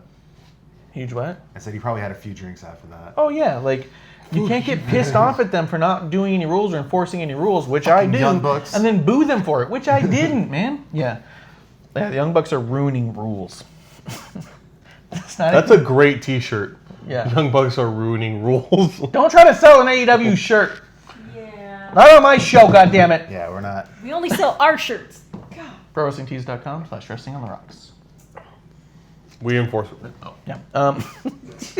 We enforce all the goddamn rules. Doesn't sound as good. See? Young Bucks ruin. That could be a shirt we do. Young Bucks ruin rules. And then have it be a ref shirt? Yeah. Yeah. See, motherfucker, I'm a creative person. Yeah. I'm drawing this. So You're bad at drawing anything but dicks. That's I literally draw the only thing magical you draw dicks. is dicks. I draw a magical dick. You're gonna write Young Bucks in dicks. Are you upset by that? That's a good point. Got it there. That's a good point. I will say that this match was much better than I expected, and I do feel like this match was set up for Sean Spears to make Joey Janela seem like a legitimate wrestler. I don't think he quite got there, but he did the best he could. he definitely got closer than he did with like Jimmy Havoc stuff. Yeah. See Stackhouse's You said that you let the foot tag later. Oh, yeah, That's what we were just so- talking about. Oh yeah. All right. I did like the end with the spike pile driver. I like using Tully for that. I think that makes sense. Yeah. Yeah. That's cool. I do believe there was some reason the ref wasn't paying attention that was stupid. I don't remember what it was. But this was another one where the ref's being distracted. Here's the other bit they don't seem to get. If you're not going to follow the rules and we say why the ref is watching the thing, there's also smart ways to get the ref not to see things. And they just don't care for that either. Like, well, fuck, fine, just do whatever. Just fart and then he'll look the other way. And you're just like, that's not the only way to do things. You know what I mean? Like they're just not putting in attention to story or reason enough to say, here's a legitimate reason why a ref might not look. There's a lot of reasons why a ref might not look. Yeah. And it doesn't even take a lot. That one match I was doing for HIW where the dude had to do a bunch of shit on the outside against the guy, it was really easy. He throws the dude out. So I'm like, okay, my focus is on the guy in the ring. Stay in the ring, buddy. You got to stay. And as I start to walk away, he starts to, oh no, man, hey. You stay in the fucking ring, man. We don't need you out there. And the whole time, this dude's just fucking, bah, bah, bah. And then you turn around and be like, yeah, get out of here. And the guy goes, oh, my hand, you know. It gives them time to do that without thinking too much about it, but it can make sense. You know, it doesn't take that long to make sense of it. Yeah. They just don't care to. The refs are ruining AEW for me. My Oh, sure. biggest complaints of almost every single match is the fucking refs. Yeah, I know. Yeah, Are you we sure? know. That's Are fair. you sure they don't care, or that they're intentionally like, we're gonna be different? That could be true too. Maybe they should score the refs. An intentional. And number of boos. F you. I don't know. Is different. Like, so Aleister Black put out this huge Instagram post. Did you guys see it? No. No. It was Do tell. fucking incredible. So he puts out a post. It's like the referees are like really trying to get these refs chant. This ref, this ref, this Yeah. ref. Yeah. Both these refs. Both these refs. Mob mentality much? So Aleister Black on his latest Instagram post posts a picture of the official NWO rules for tag team bouts. And it's all these rules. It's all these rules that never. Because there's a bunch of fucking rules. All right. And his whole thing here Jesus, is long caption. the older I grew in wrestling, the more I realized that using the rules was the difference between a good match or going into business for myself. Applying the rules, either to my advantage or it being used against me, in a working fashion is what creates emotional response and crowd engagement that lasts through the years. In other words, the difference between a match that had cool action or a match that would be memorable and fundamentally solid through the years due to the emotional draw through physical actions and interactions created by the competitors with each other and the audience. Without rules, wrestling, in my opinion, misses its attachment. Wrestling needs everything, but it should be applied and painted through the rules that is bounded to, and therein lies its art. Rules can be applied to your benefit in creating a great match, and as wrestlers, our job lies in perfecting this process over and over. Picture credited to Twitter user @GreatBrianLast. See, I look at that and I need a too long didn't read caption. Rules fucking matter, and you get emotionally attached to people breaking or following the rules. I just And needed that first comment and I've been like, cool, get a like, click. No. And then I remember that match that Aleister Black was in with Jushin Thunder Liger and a bunch of other guys, where they all stuck their thumbs in each other's asses, and I'm not fucking with you. And Jushin Thunder Liger flipped him out, all the while the ref was just kind of standing there like an asshole. Because he didn't want a thumb in his ass. Well, this was the UK. First off, this is the UK match. No, that was a PWG match. Oh, okay. well, that Oh, makes sense. PWG. Yeah. Come on. It was either gonna be This UK or bullshit PWG. about refs. This bullshit about. But What is he's that? saying as he grows older in wrestling, he's understanding. That was what- 3 fucking years ago. He's And he's Googled grown. this since then. That was 3 years ago. He's 3 years older now. Plus, he's saying that he now understands what makes that match largely forgettable, but exciting for the audience there that night. But what could have made these matches memorable through the ages is not that shit, and this is why. He's saying that he hopes people forget that shit. But the reason that that was popular that night and never popular again was because of all the shit you just said. It's like people still talking about Ric Flair and Ricky Steamboat, Yeah. right? Their trilogy, because they're like 3 fundamentally sound, perfect matches, basically, Yeah. versus I don't know, dick flips, Joey Ryan dick flips. Huh? Joey Ryan has no match that's going to go down in history. No one's going to be talking about Joey Ryan matches forever. No one's going to say you have to watch this Joey Ryan match. No, fuck off. After that bullshit, fuck you. You know? Back out again. I'm like, that's perfect. No. He's all. Yeah, check this out. If you're just I tuning just in, and I get what he means, but I mean, I just think like when it's one of these really highfalutin comments about like rules and this and that and growth, I'm like, you did the thumb and ass thing. He did those things, and he's not I get what saying you're he saying. didn't. Yeah. I'm saying he's not saying he didn't. And He's it- saying that he's getting way more mature. Now that he's away from PWG and around honest wrestlers and actual trainers, he's seeing a whole other thing. PWG busts out some dope shit. Honest wrestlers. Yeah. Fuck. Hot Mike Marsh. Fucking Yeah. Who the fuck's coming out of PWG's got everyone fucking on their head? Ricochet came out of PWG. Yeah. He's pretty good. Chuck Taylor. I should probably. You should probably keep your mouth shut. Yeah. Pentagon Jr. did a lot of PWG. He did. Kenny Well, everyone Omega. fucking who went through California did a lot Jeff of Cobb. PWG. Kenny Omega did PWG early, like before NJPW kind of shit. But PWG Jeff is like the Cobb, yes. heart of what AEW is, because here was Cesaro. a company who Cesaro. put on all these fucking shows Tommaso Ciampa. in Chris a fucking Hero. toy con for an audience of a dozen. So Johnny it was, Gargano. it was largely like the idea of you talking about DDT. Yeah. It was an open mic. It's just a fucking ring in a toy con where anyone can go and try and be in front of an audience and see if they can get the audience to pop. Shit, I think even Andrade went. Anyone who wrestled Kyle in O'Reilly. California did. Kyle O'Reilly And Bobby Fish. and Bobby Fish And- and Adam Cole And Roderick Strong. and Adam Cole. Yeah, Ryder Strong. 100% of wrestlers who wrestle in California will wrestle in PWG. They do fantastic Do work. they stay there or not, and what do they learn there? Not a lot. Chris- They leave PWG to become great. They go to PWG to get used to being in a ring. That's it. They have. It's a fucking open mic. They have one of the biggest tournament. They have yeah, one of the Battle most for Los respect. Angeles is. One of the most respected tournaments in wrestling. What tournament? The Battle for Los Angeles. Yeah, that's Battle like for Los that's like the Angeles, most what's that? respected indie tournament Yeah. Indie tournament for who? For PWG. for PWG. Yeah. For It's California. up. Yeah, it's up there like outside of WWE, and I would put it up there with Ring of Honor because you don't see much Ring of Honor. It's basically It's like our indie G1. yeah, it's like our NDG one. Yeah. That's basically what it is. And no one fucking talks about it? No! A lot of people talk I'll about talk about it, yeah. it. When? You guys have never brought it up once. I've never seen a fucking wrestler put that on their fucking Twitter. Because it's not really happening right now. Because it doesn't fucking matter. Oh! I'm not talking about WrestleMania right now. That's going to happen. I talk about WrestleMania every week. I don't. I just farted in anger. Like a brawl's about to happen. Just a stressful fart. Yeah. Deal with that. Smells like crayons. SCU came out of PWG, Yeah, they fucking did! and they hate this town. What I'm saying is that, and also, to his point, maybe AEW will mature. They have shown they've shown a broad level of matches, and they might mature further. We might see these changes. You just diminished PWG. They're a good promotion. A little bit. Yeah. They're an okay place to learn. Mother. He's gonna punch you. HNW's better. Just Could be. kidding. It's hard to say. No. God. I've never seen, or I've never heard anybody in the little bit of business speak I've ever heard go, oh, well, if it wasn't for those tapes of PWG, we wouldn't have brought that guy on. You know what I mean?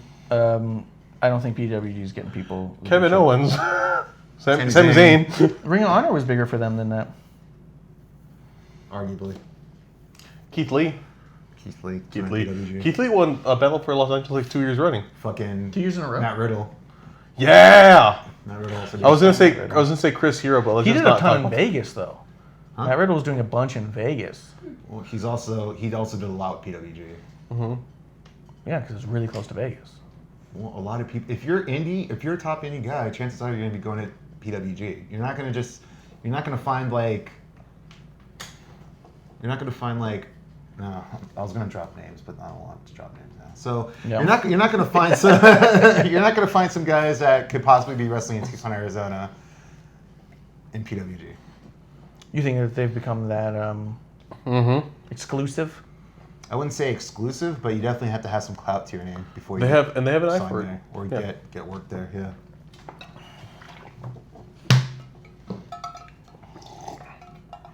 Muda went through there. Is that a Where? fucking baby? What? What?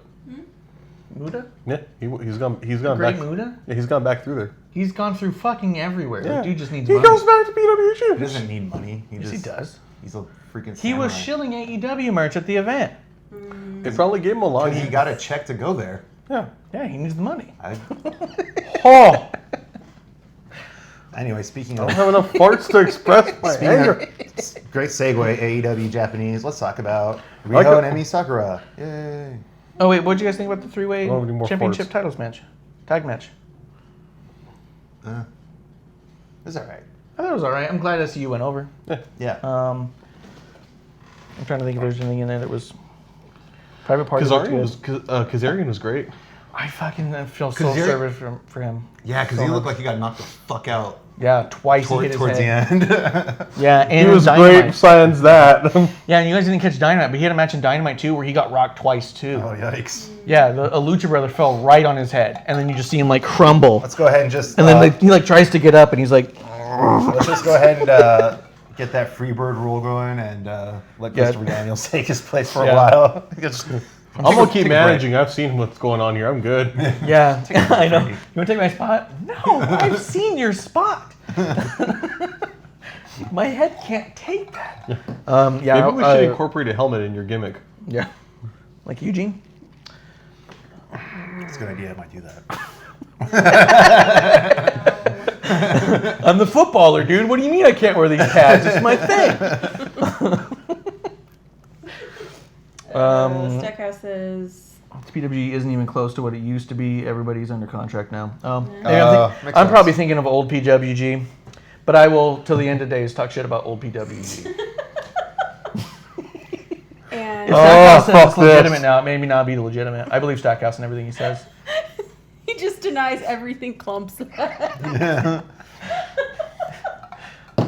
Cheers to that. Why do I come here every fucking Tuesday? Cheers to fuck Clump. No, don't. Get away from me, man. My Right. coaster now mode. What are we on? I'm not even sure where we are on top survivors. So I was just nervous about Kazarian getting his head smashed to pieces and no one checking on him. The whole fucking match, it was ridiculous. But that does bring us over to the Rio versus Emmy. I will say, as a whole, for top 5, bottom 5 of the week, Full Gear was a top 5. It was a good pay-per-view they put together. Yeah. There was just a lot of shit in there that probably could have done without. So if we're doing like a thumbs up, thumbs down kind of thing, mine would be like Almost all the way up, yeah. Yeah. It'd be like a Half. half-mast.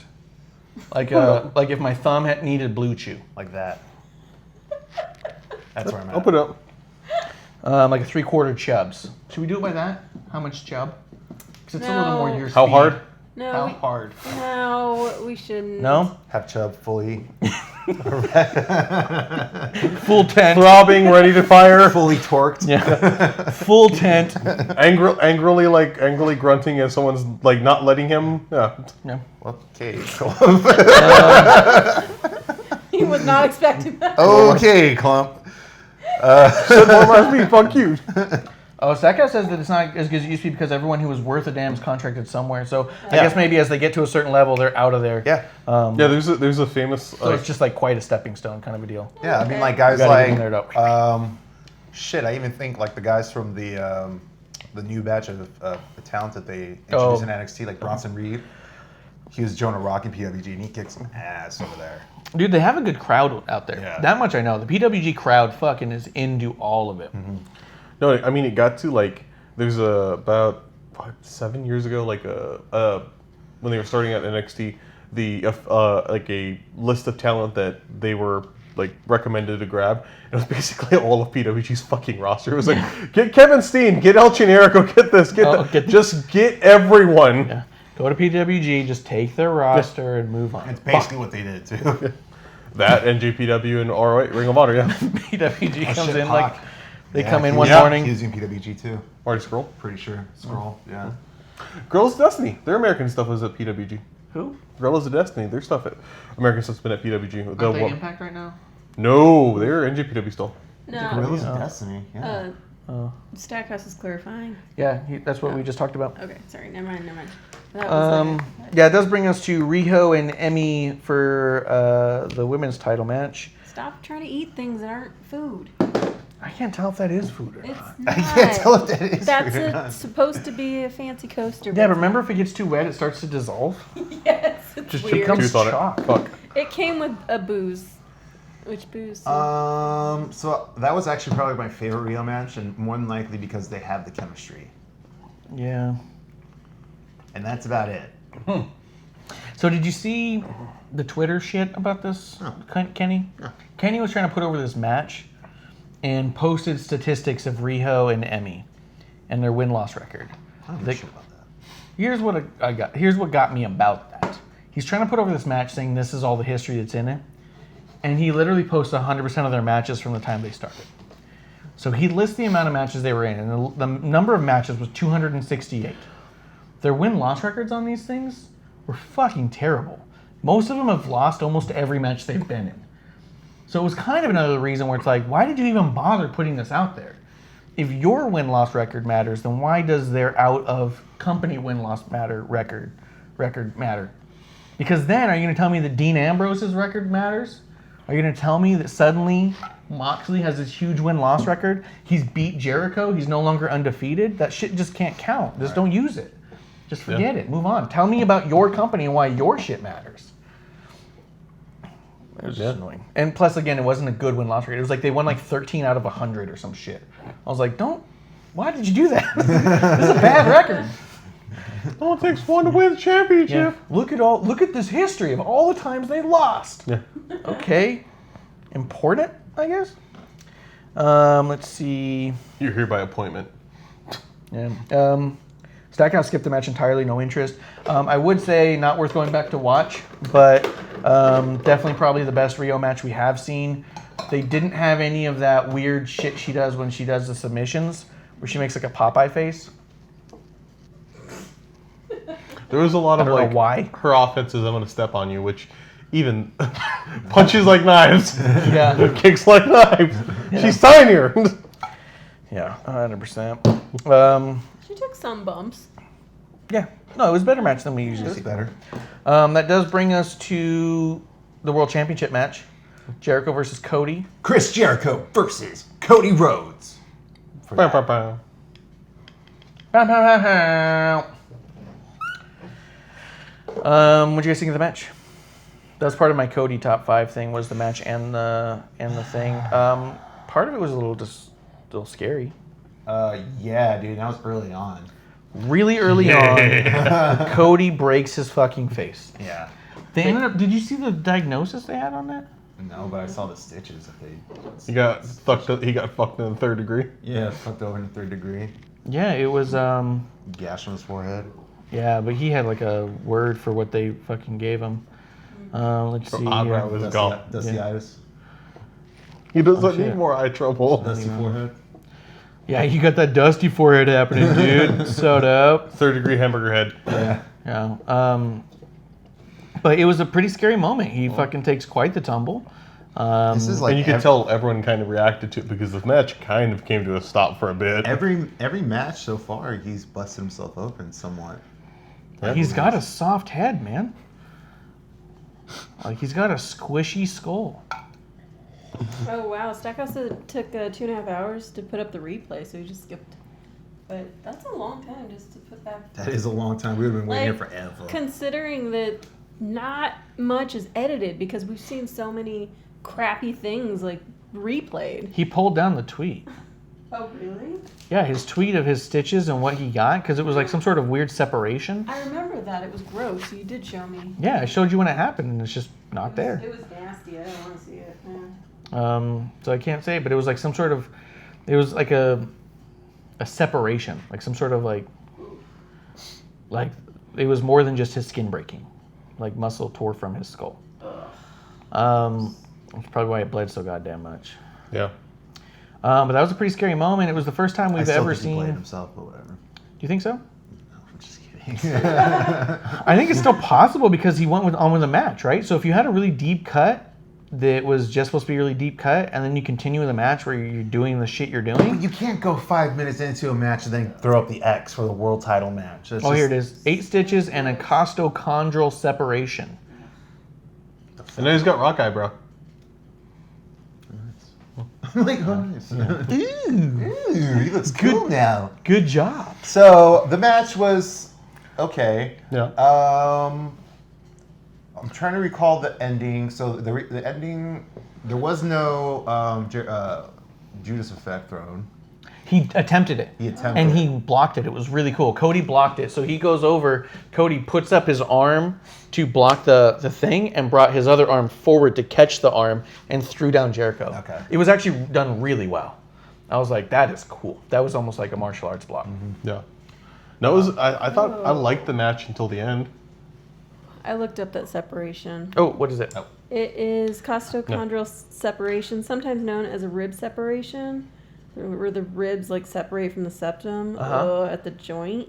Okay, but this was for his head. But it says very painful. Sounds right, very well. painful. Most separations are. So, but it does say that this one is for. Well, Which one of it's us- probably often in the ribs, One but of us this is is the probably worst. just Yes, they that. are. Probably the meat separating from the skull. Nasty. Ugh. That's how you make tacos, though. Yeah. Separate- Cabeza? Cabeza. Yeah. Oh, yeah. Yeah. Separate the meat from the skull. But I thought it was a good match. I thought up until the end, I liked that they used a submission. I liked the towel angle, but it didn't make sense with the heel turn, although we can see. Does this mean, like... My hope is this means that MJF is going into business for himself, because I don't want him in the inner circle. Oh, I get the feeling he's going to go into business with himself, and I think it's going to be the feud between Cody and MJF. In my opinion, one of the best heels in the business, one of the best faces currently right now. I think they can elevate themselves to do some really good things, and ultimately, I think it's going to put MJF over Yeah. to make MJF more of the world title contender than Yeah. he should be. I think that's a good view. Yeah. I like Yeah, that. I think they could do a good feud there. I thought that the MJF turn was obvious from the moment he came out. I thought it was a little too obvious when he holds the towel for a while. You're like, why does he have a towel out of nowhere? Yeah, it was a very predictable ending. But it was, and Especially when they threw Hager out and MJF was still there. Yeah. I was like, oh, now there's no point for MJF to be here. yeah. What's going to happen? Yeah. 100%. Stackhouse said if it weren't for Cody and Pac versus Hangman, those were the only things that didn't make him feel like he wasted $50. Not a fan of the pay-per-view overall. Thought it was the worst thing they've done so far. Maybe. So here's what I think the AEW's done right so far in all their pay-per-views. Every match is typically better than the last match. I will say this was kind of a flat until it gets to the championship match, because it was like just a bunch of not bad matches. And then you got to some stuff that was pretty fucking good. Yeah. But yeah, I mean, well, except for Hangman Page, which was great. So they kind of have like just kind of like some not great, one great, some okay matches, and then this spike of stuff. So I could see that thought process. So the ending though, with MJF turning on Cody, you don't like that? You don't? I like it. I think that it was. I think that they rely, and this was on my bottom one, is that AEW expects everyone to know everything and watch Being the Elite. They just expect that out of all of their fans. Watch all of our stuff always and have been watching for a long time. And if you don't, Yeah, and if not, then I guess you'll just maybe figure it out as you go, maybe, if you want to, because I feel like the turn was a little early for a character that hasn't even been established yet. Like, it was barely even established he was friends with Cody. We've just seen him out there like twice. When Cody got injured, he was there. And when Cody got hit some other time, he was there. And then that was it. That was all we've seen of MJF. So yeah. he hasn't been established in any way. So was it a huge, big surprise heel turn? I don't think so. But does it establish MJF as a heel? Yes. And that's more important, I think. I think it's just what we expected and what we expected from MJF to begin with. So that's why it's not really a surprise to us, because this is what we were kind of expecting of MJF from the get-go. Yeah. And then everything they did outside of that was confusing. Yeah. Because it was like, what are they doing with him? So I think it was just them finally being like, okay, we're ready to give TV time to MJF. Let's make this heel move, and now we can give TV time to MJF. Yeah. It's kind of what it felt like. It didn't feel like a well-progressed story that leads to a big turn. It just felt like... We're still only 2 months into Dynamite. I know, and I don't think they've been using that time to push specific stories in that way they could have. I think this could have had better build to the turn, right? absolutely. But yes, it's a turn we needed. Yes, it's going to give MJF more TV time, which is what everyone needs, I think. And it could lead into an amazing rivalry between him and Cody. So I'm not upset about where it's going. It's just one more instance of like, guys, you're really not building enough to make these as big of moments as they could be. They do a bunch of stuff that feels like it should be huge, and I don't think it's landing huge because I don't think they realize they're just not building it right. This is great end game stuff without anything before.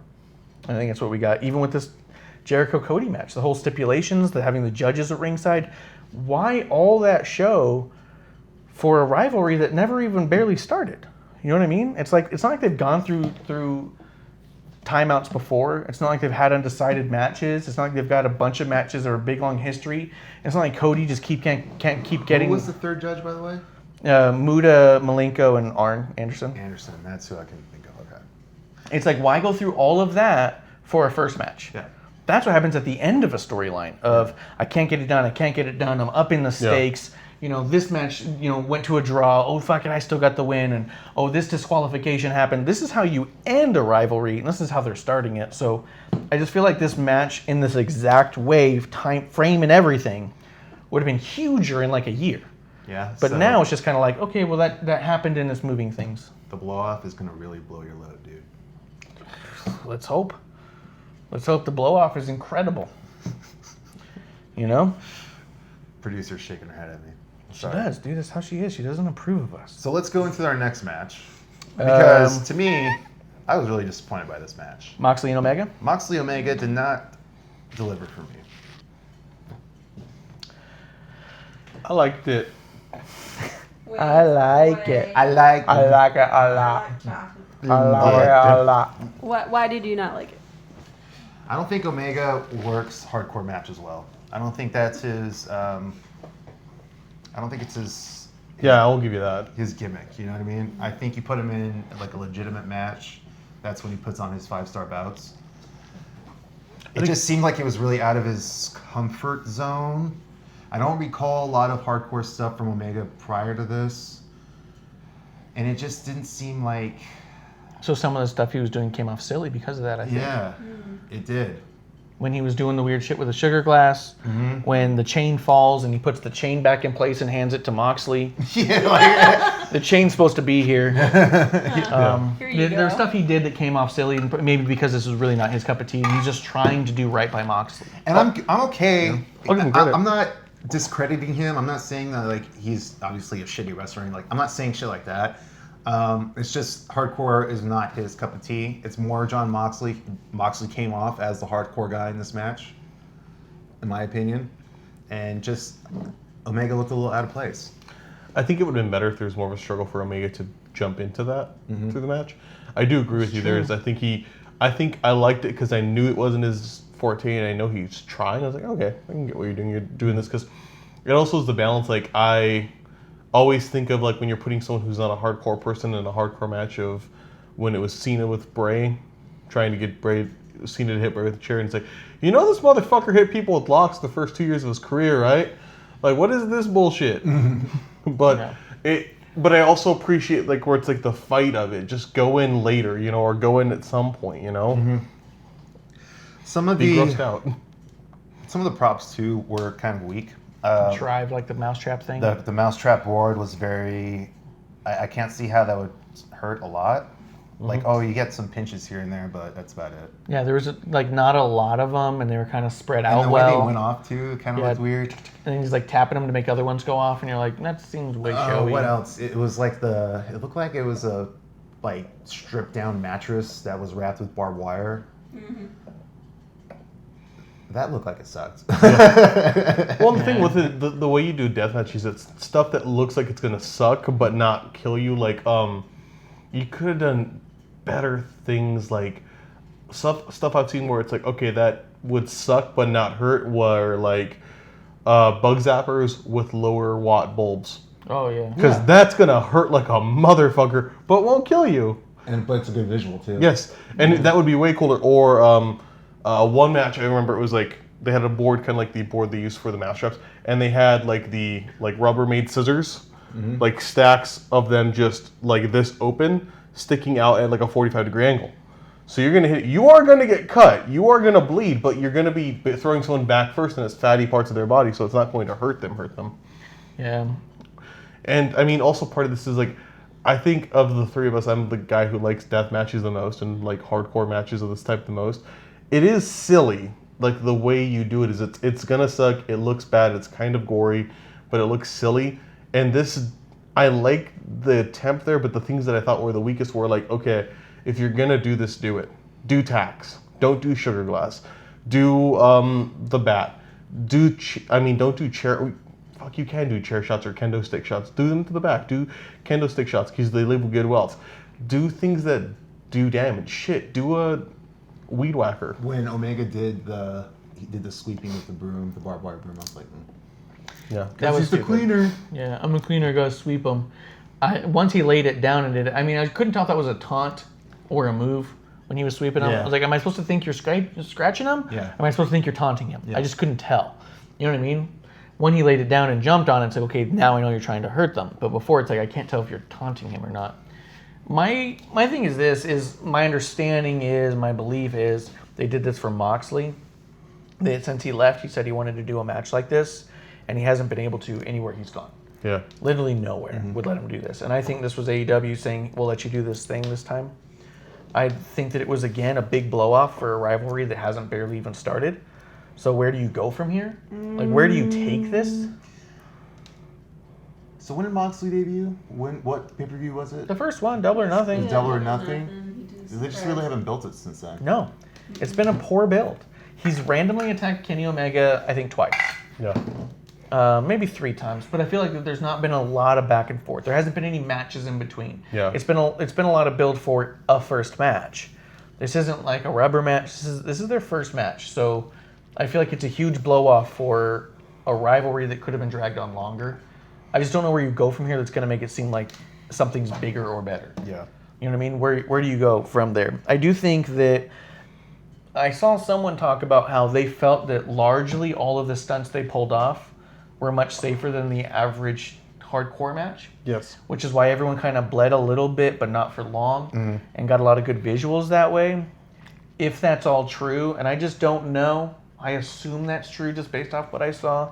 If it's true that they did a lot of stuff that this was hardly more dangerous than a normal match, then I think they did a really good job of making a match look hardcore while still maintaining the safety of people first. Because I think a lot of times hardcore matches and death matches neglect the safety of people on a certain level. And I think a lot of times like light tubes and things go too far where they're actually cutting people in the neck with glass, and you go, was that necessary or not? You know what I mean? And I feel like if this is all true, if they did everything in like a dramatically safer way than you could otherwise, but still present it in this way, then good on them for that. I'd like to, I mean, I think I said that the first time when Moxley came over was hopefully he's trained well enough that he can bring safety to hardcore matches. And if that's the case, I'm down for that. Yeah. I like the idea of safety in a hardcore match because I think that the blow off of hardcore and the visual of blood is definitely a part of wrestling. And I think there's a place for it. But I think that we can't be neglecting safety at this point. We know too much now. You know? Stackhouse has some thoughts. Stackhouse says, I enjoy hardcore stuff. I've done a bunch of it and didn't enjoy this one. I thought him having the Bucks and Paige bring that shit out was fucking stupid. I even said that, I think, on our watch along. How silly was this? And he's like, bring it out. And everyone's like, no. And then they just kind of bring it out. And then they use it. And they're like, oh my God, how did that happen? I thought that particular spot was definitely goofy. But overall, I mean, I didn't think the match was awful. And like I said, if they brought safety to hardcore and this is their presentation, then I can appreciate that regard of it. I think more than anything, I just wonder, where do you go next? What's your next thing? You know? Yeah, no, I can get that. I think maybe you could do the next thing, making it be like a, I don't know, actually, because I don't think you can go back to this. Yeah, I don't think you can have a normal match anymore. Yeah. With those two. You'd have to separate them now. That has to be the end of it. And I think that's okay. I think it'd be good to revisit later, much later, not to go directly from it. But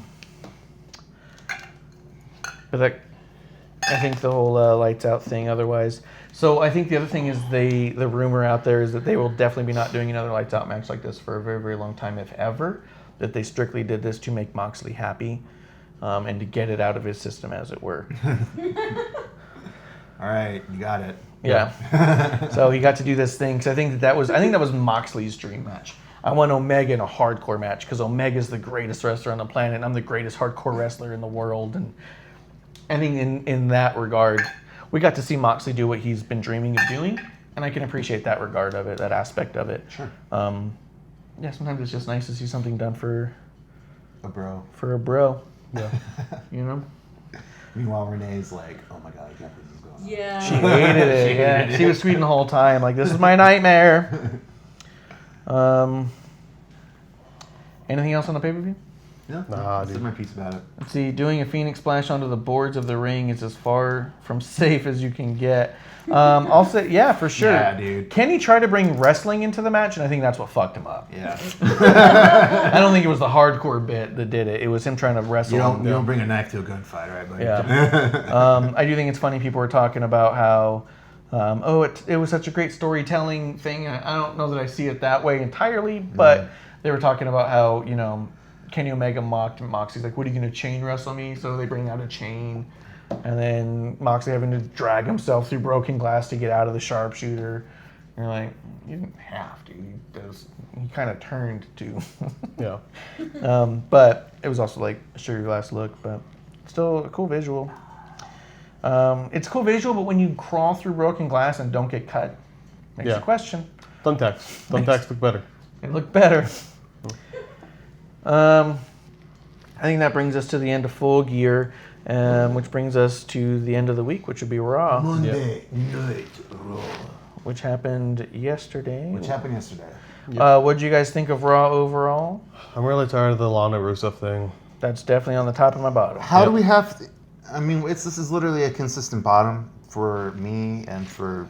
Somebody really loves it. Somebody with a lot of sway really loves it. We have a theory. I've openly stated, too, that I don't want to talk about it anymore, and I've even said that I wasn't going to put it on my bottom anymore. But this week it was alarmingly bad. I couldn't ignore it. Oh my God, the promo that Lana made, I was so So cringe. So cringe. I literally had to mute or turn off because I get easily embarrassed by other people's cringe. And that's what they have that's what they pushed me to with this. I can't watch the program now because I'm like, God damn it, this is just I'm embarrassed. Not only was what she was saying shitty, but if you listen to the whole thing, she stumbles over her words, she starts repeating herself. Then at one point she goes, I'm not going to say this thing, like says some phrase, and then her next sentence is that thing. Yeah. She was stumbling over her words, she couldn't figure it out, she was mispronouncing words. I think she was given about half of what was said. And I think that she went out there, was booed so fucking hard that I think she fucked up everything. Not that she was going to do good to begin with. Get that out of the way. She's awful. But going out there and that hits you, that's hard. And I think that she fucked it up worse and worse. And I think that's why she was even mid-sentence when Rusev's music hit. Because I think they needed her to say a thing to cause Rusev to come out. And I just fucking say the fucking it, line. And then say it got it. to a certain point where like, Rusev, go. Nope, that didn't work. Yeah. But it was absolutely fucking horrible. Her with a mic is the worst thing you can do, it turns out. Her sex-iversary with Bobby Lashley. Yeah, 7 weeks sex-anniversary. Yeah. That's not how versaries work. No, not at all. Not at all. And then when she was trying to say, let me teach you about mathematics, but didn't say mathematics right, Let me teach you about maths. she said like, what was it? Like mathematiques or something like that? Like she said it way off. And you're like, that's not the word. Well, the thing too, so one thing about Lana that she's from the U.S. Yeah. Yes. The accent's all, She's Floridian or something like that. Well, she grew up in Russia, but she moved back to Florida very young. she doesn't have an accent though. She does it because she moved very young. This is the thing she's doing is trying to put on an accent, and that's really hard. And I think it's just a combination of like, this is a really shitty story to put to someone who's not great at this, and you're making do an accent. It's a lot to do. Well, she thinks she can't. She grew up with Russians. Like her family's Russian. Her last name's also Perry, so. Yeah. Because she does speak fluent Russian because of her family. Like got even some on Total Divas, it showed her family, and they're all speaking Russian to each other. Like it's part of the thing. Yeah. Hey, Peach. What up, Peach? Peach. Yeah, it says it wasn't worth trying to watch. I agree with that. Oh, we're talking about Raw last night? Frustrating was. Yeah, There's not most much. of it wasn't good. I really liked Walter and Imperium. Seth. No, fuck that. I liked putting them together. I thought it was really cool. I No. thought ending it in a schmoz kind of sucked. No, yeah, I agree with that. That's a shitty debut for Walter. He does not. Yeah. He doesn't need a schmoz like that. Don't give him a schmoz like that. Walter should be just dominating, decimating people on the main roster. This pisses me off. Yeah, and it was going well that way. Like Yeah. Seth was having a real fucking tough time, and then it was a whole thing. Yeah, That bothered me. that bothered me. But I liked the idea of putting them together. I thought they could probably do something really cool. Well, I was and like- I Yeah, thought but he's gonna lose. But Walter Walter's gonna fucking lose, and that's what's gonna suck. they're not Walter's- letting NXT lose right now. And the other thing is they're not letting Raw win. I was really upset by the OC not getting a win on NXT because they're giving NXT a ton of clean wins on their show. But the second someone on Raw shows up on NXT, it's like, well, they can't obviously win. It's like, what are you talking won. about? OC They won. did not win. It was a fucking schmoz finish there too. A bunch of people ran in. Oh yeah, you're right. Okay, yeah, that's right. He hit Ciampa, then Cole came in. You're right. Yeah. You're right. And so I thought, well, they're giving NXT all these wins. At the very least, if you're going to do a schmoz finish, leave it at that. Have a crazy good match that doesn't end right, and then leave it at that. But the fact you came back with now we got a 1,000,000-man tag, fuck that. Yeah. That's where I was like, I'm out. I didn't want that shit. I like to see Seth and Walter together because they're both incredible workers with two totally different styles. But Also, I don't like that Seth, and I get why they did it. I don't like that Seth called out the best from the UK, yeah. and then I mean I know he's a UK champion, but then the German came out. You know, it's like I was kind of expecting like I'm the best from the UK. yeah. I was kind of expecting like maybe Tyler Bate or something like that. He's not the best from the UK. I mean, he's Pete notable. Dunne. Pete Dunne would be But better. Pete Dunne's already working a program with what's this called? Damien Priest? Damian Priest. Yeah, but he can come up and kick the shit out of Seth. That's true. I mean, that would have been cool too. But you get my point though. Like, Yeah. Yeah. there's other guys you could have had come out. You didn't have to have Imperium come out. I definitely didn't expect Imperium to come out. Yeah. I am the best from the... I am the best. I really didn't like Street Profits' involvement in that at all. I do believe that we have figured out the point of Montez Ford. He's Ultimate Warrior. No, No, he's not no. No. That light makes him look like Kane. Yeah. Oh my god. I yeah. think the point of Montez Ford, I think his entire career goal is to see how many GIFs people will make of him. Okay. Yep. I think that's it. Well, right now he's Ultimate Warrior. Not quite. You look at that. You look at that rope thing. And you I tell see me- exactly what he's trying to and do, you and tell fuck me that's that. not Ultimate Warrior. That's exactly what he's going for. He's channeling Ultimate Warrior there. He's not channeling shit. Yeah. I wouldn't want to channel Ultimate Warrior. Ultimate Warrior gets very problematic in the later part of his life. Yeah, you missed. True. You missed the hacksaw story about Warrior. No, I know Warrior's got some shit for sure. I do have a comment though about Raw in regards to Shorty G. Okay, so remember we were talking about Shorty G's hair Yeah, last fucking time. gear. Do you like it more this time that it's gold? No, now that I thought about it and I'm like, oh, you know what?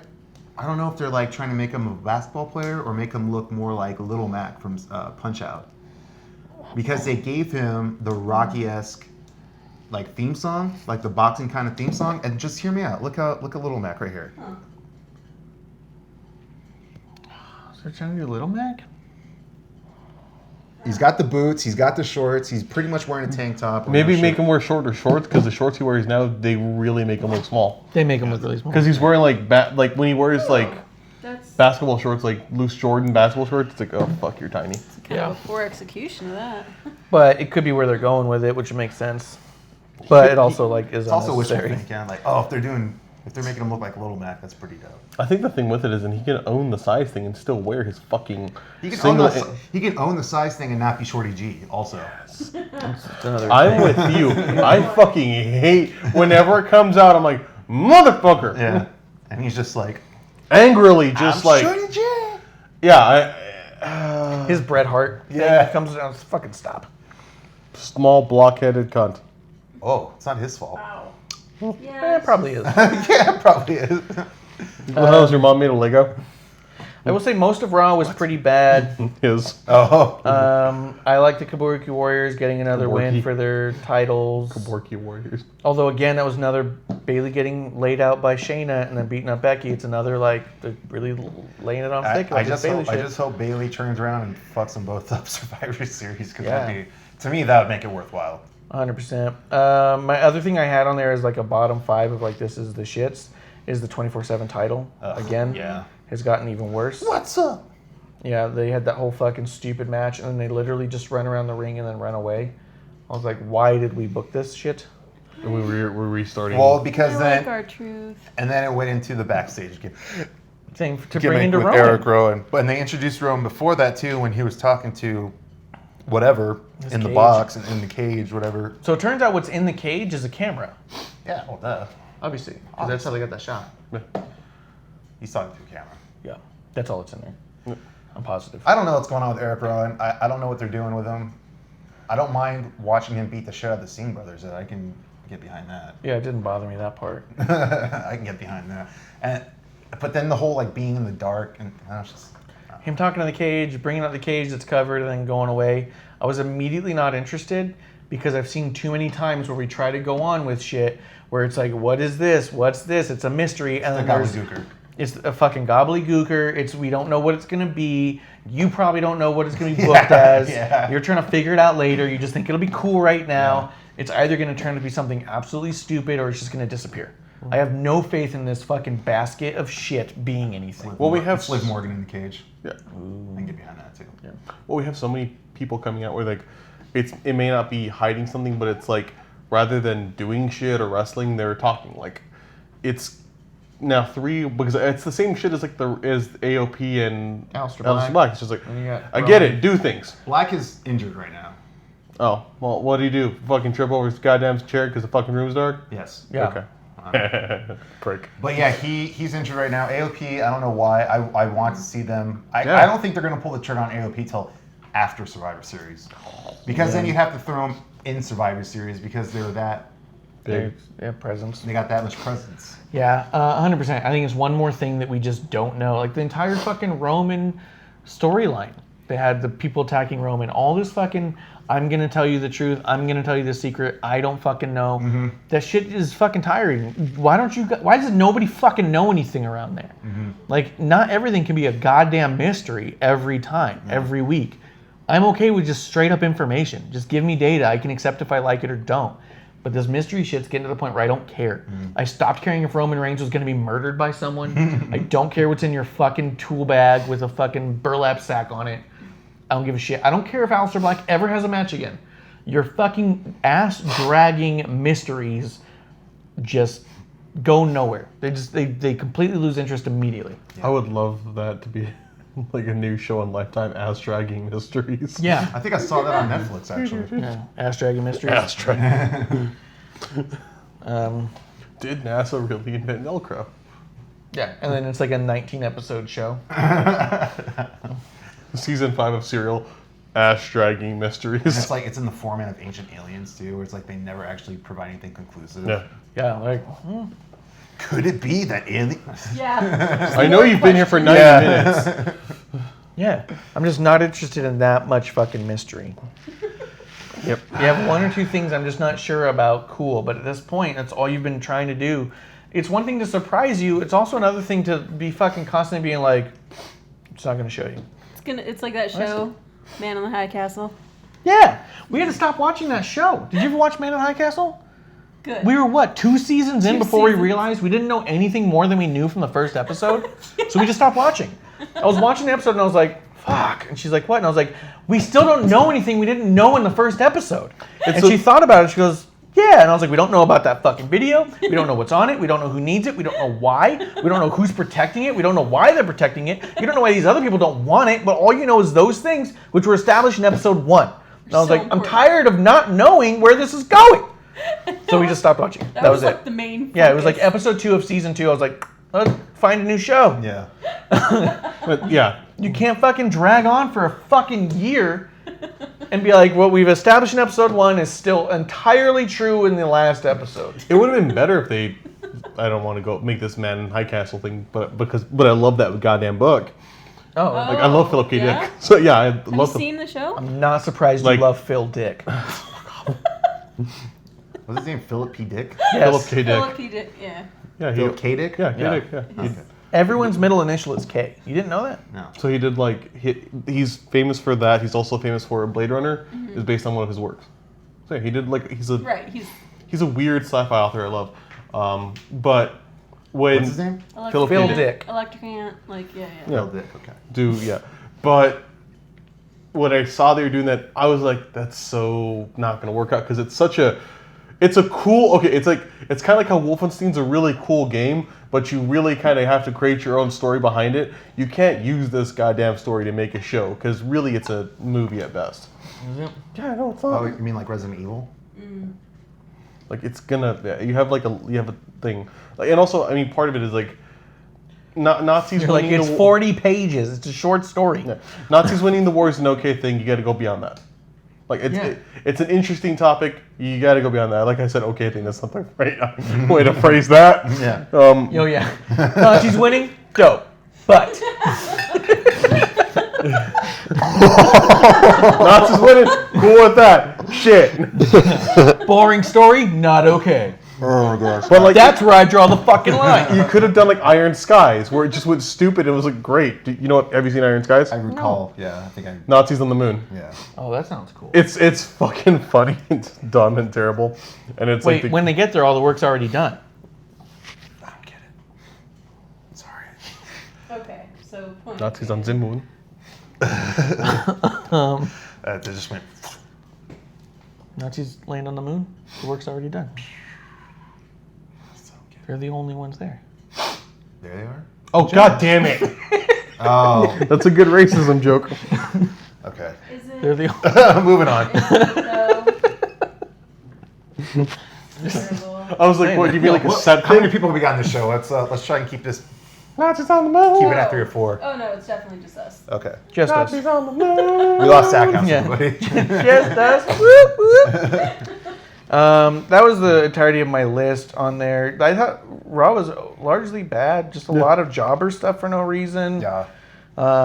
Pandering to the UK stuff, which is fine, but doesn't need to be televised the same way. Yeah. They could have really just done it, like SmackDown was clearly they invested the money in that show. Like, yeah, we'll put the talent on SmackDown, and then Raw's like, oh fuck, we got to do another show here. Okay. Something else happening. I think it's funny because they flipped again. Remember, for so long, SmackDown was a better show, and it was always called the B show and all that, but it was just a better show with AJ as champ and all that. And then something happened, and they shifted everything over to Raw. I think it was after the shakeup, and they're putting everyone on Raw and leaving SmackDown high and dry. And then now it's flipped back over to okay, SmackDown's fucking best again. Yeah. So that brings us to the end of that week. I do want to lead into next week. Oh, God. Tomorrow night on AEW, SCU versus Jericho and Sammy Guevara for the Tag Team Championships.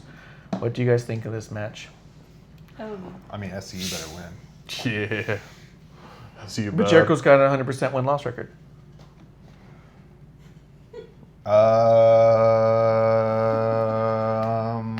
DQ. And Jericho is saying he's on a mission to hold more titles. No. Schmaz. No. This isn't Who's going to help I SCU? don't even want to discuss it right now. Chris. I don't even want to discuss we this. don't have a Chris. You're saying Christopher Daniels. Christopher Daniels.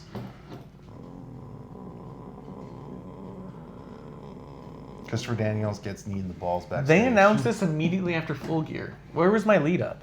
I don't know. Where was my build? Yeah, you're right. God damn it, AEW. Throw that belt away. Oh, I like. No, not the belt. I think SCU needs to win, but I don't know if they're going to give SCU that win.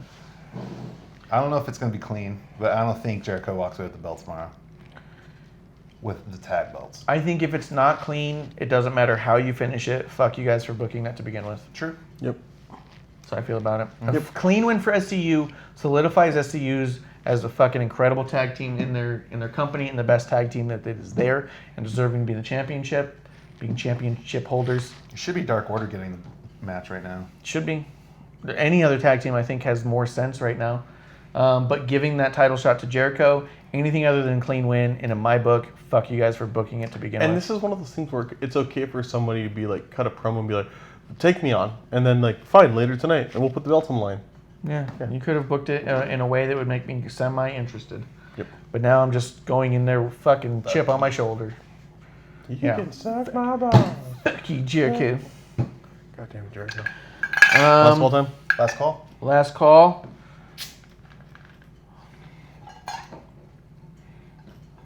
Thank you guys for tuning in.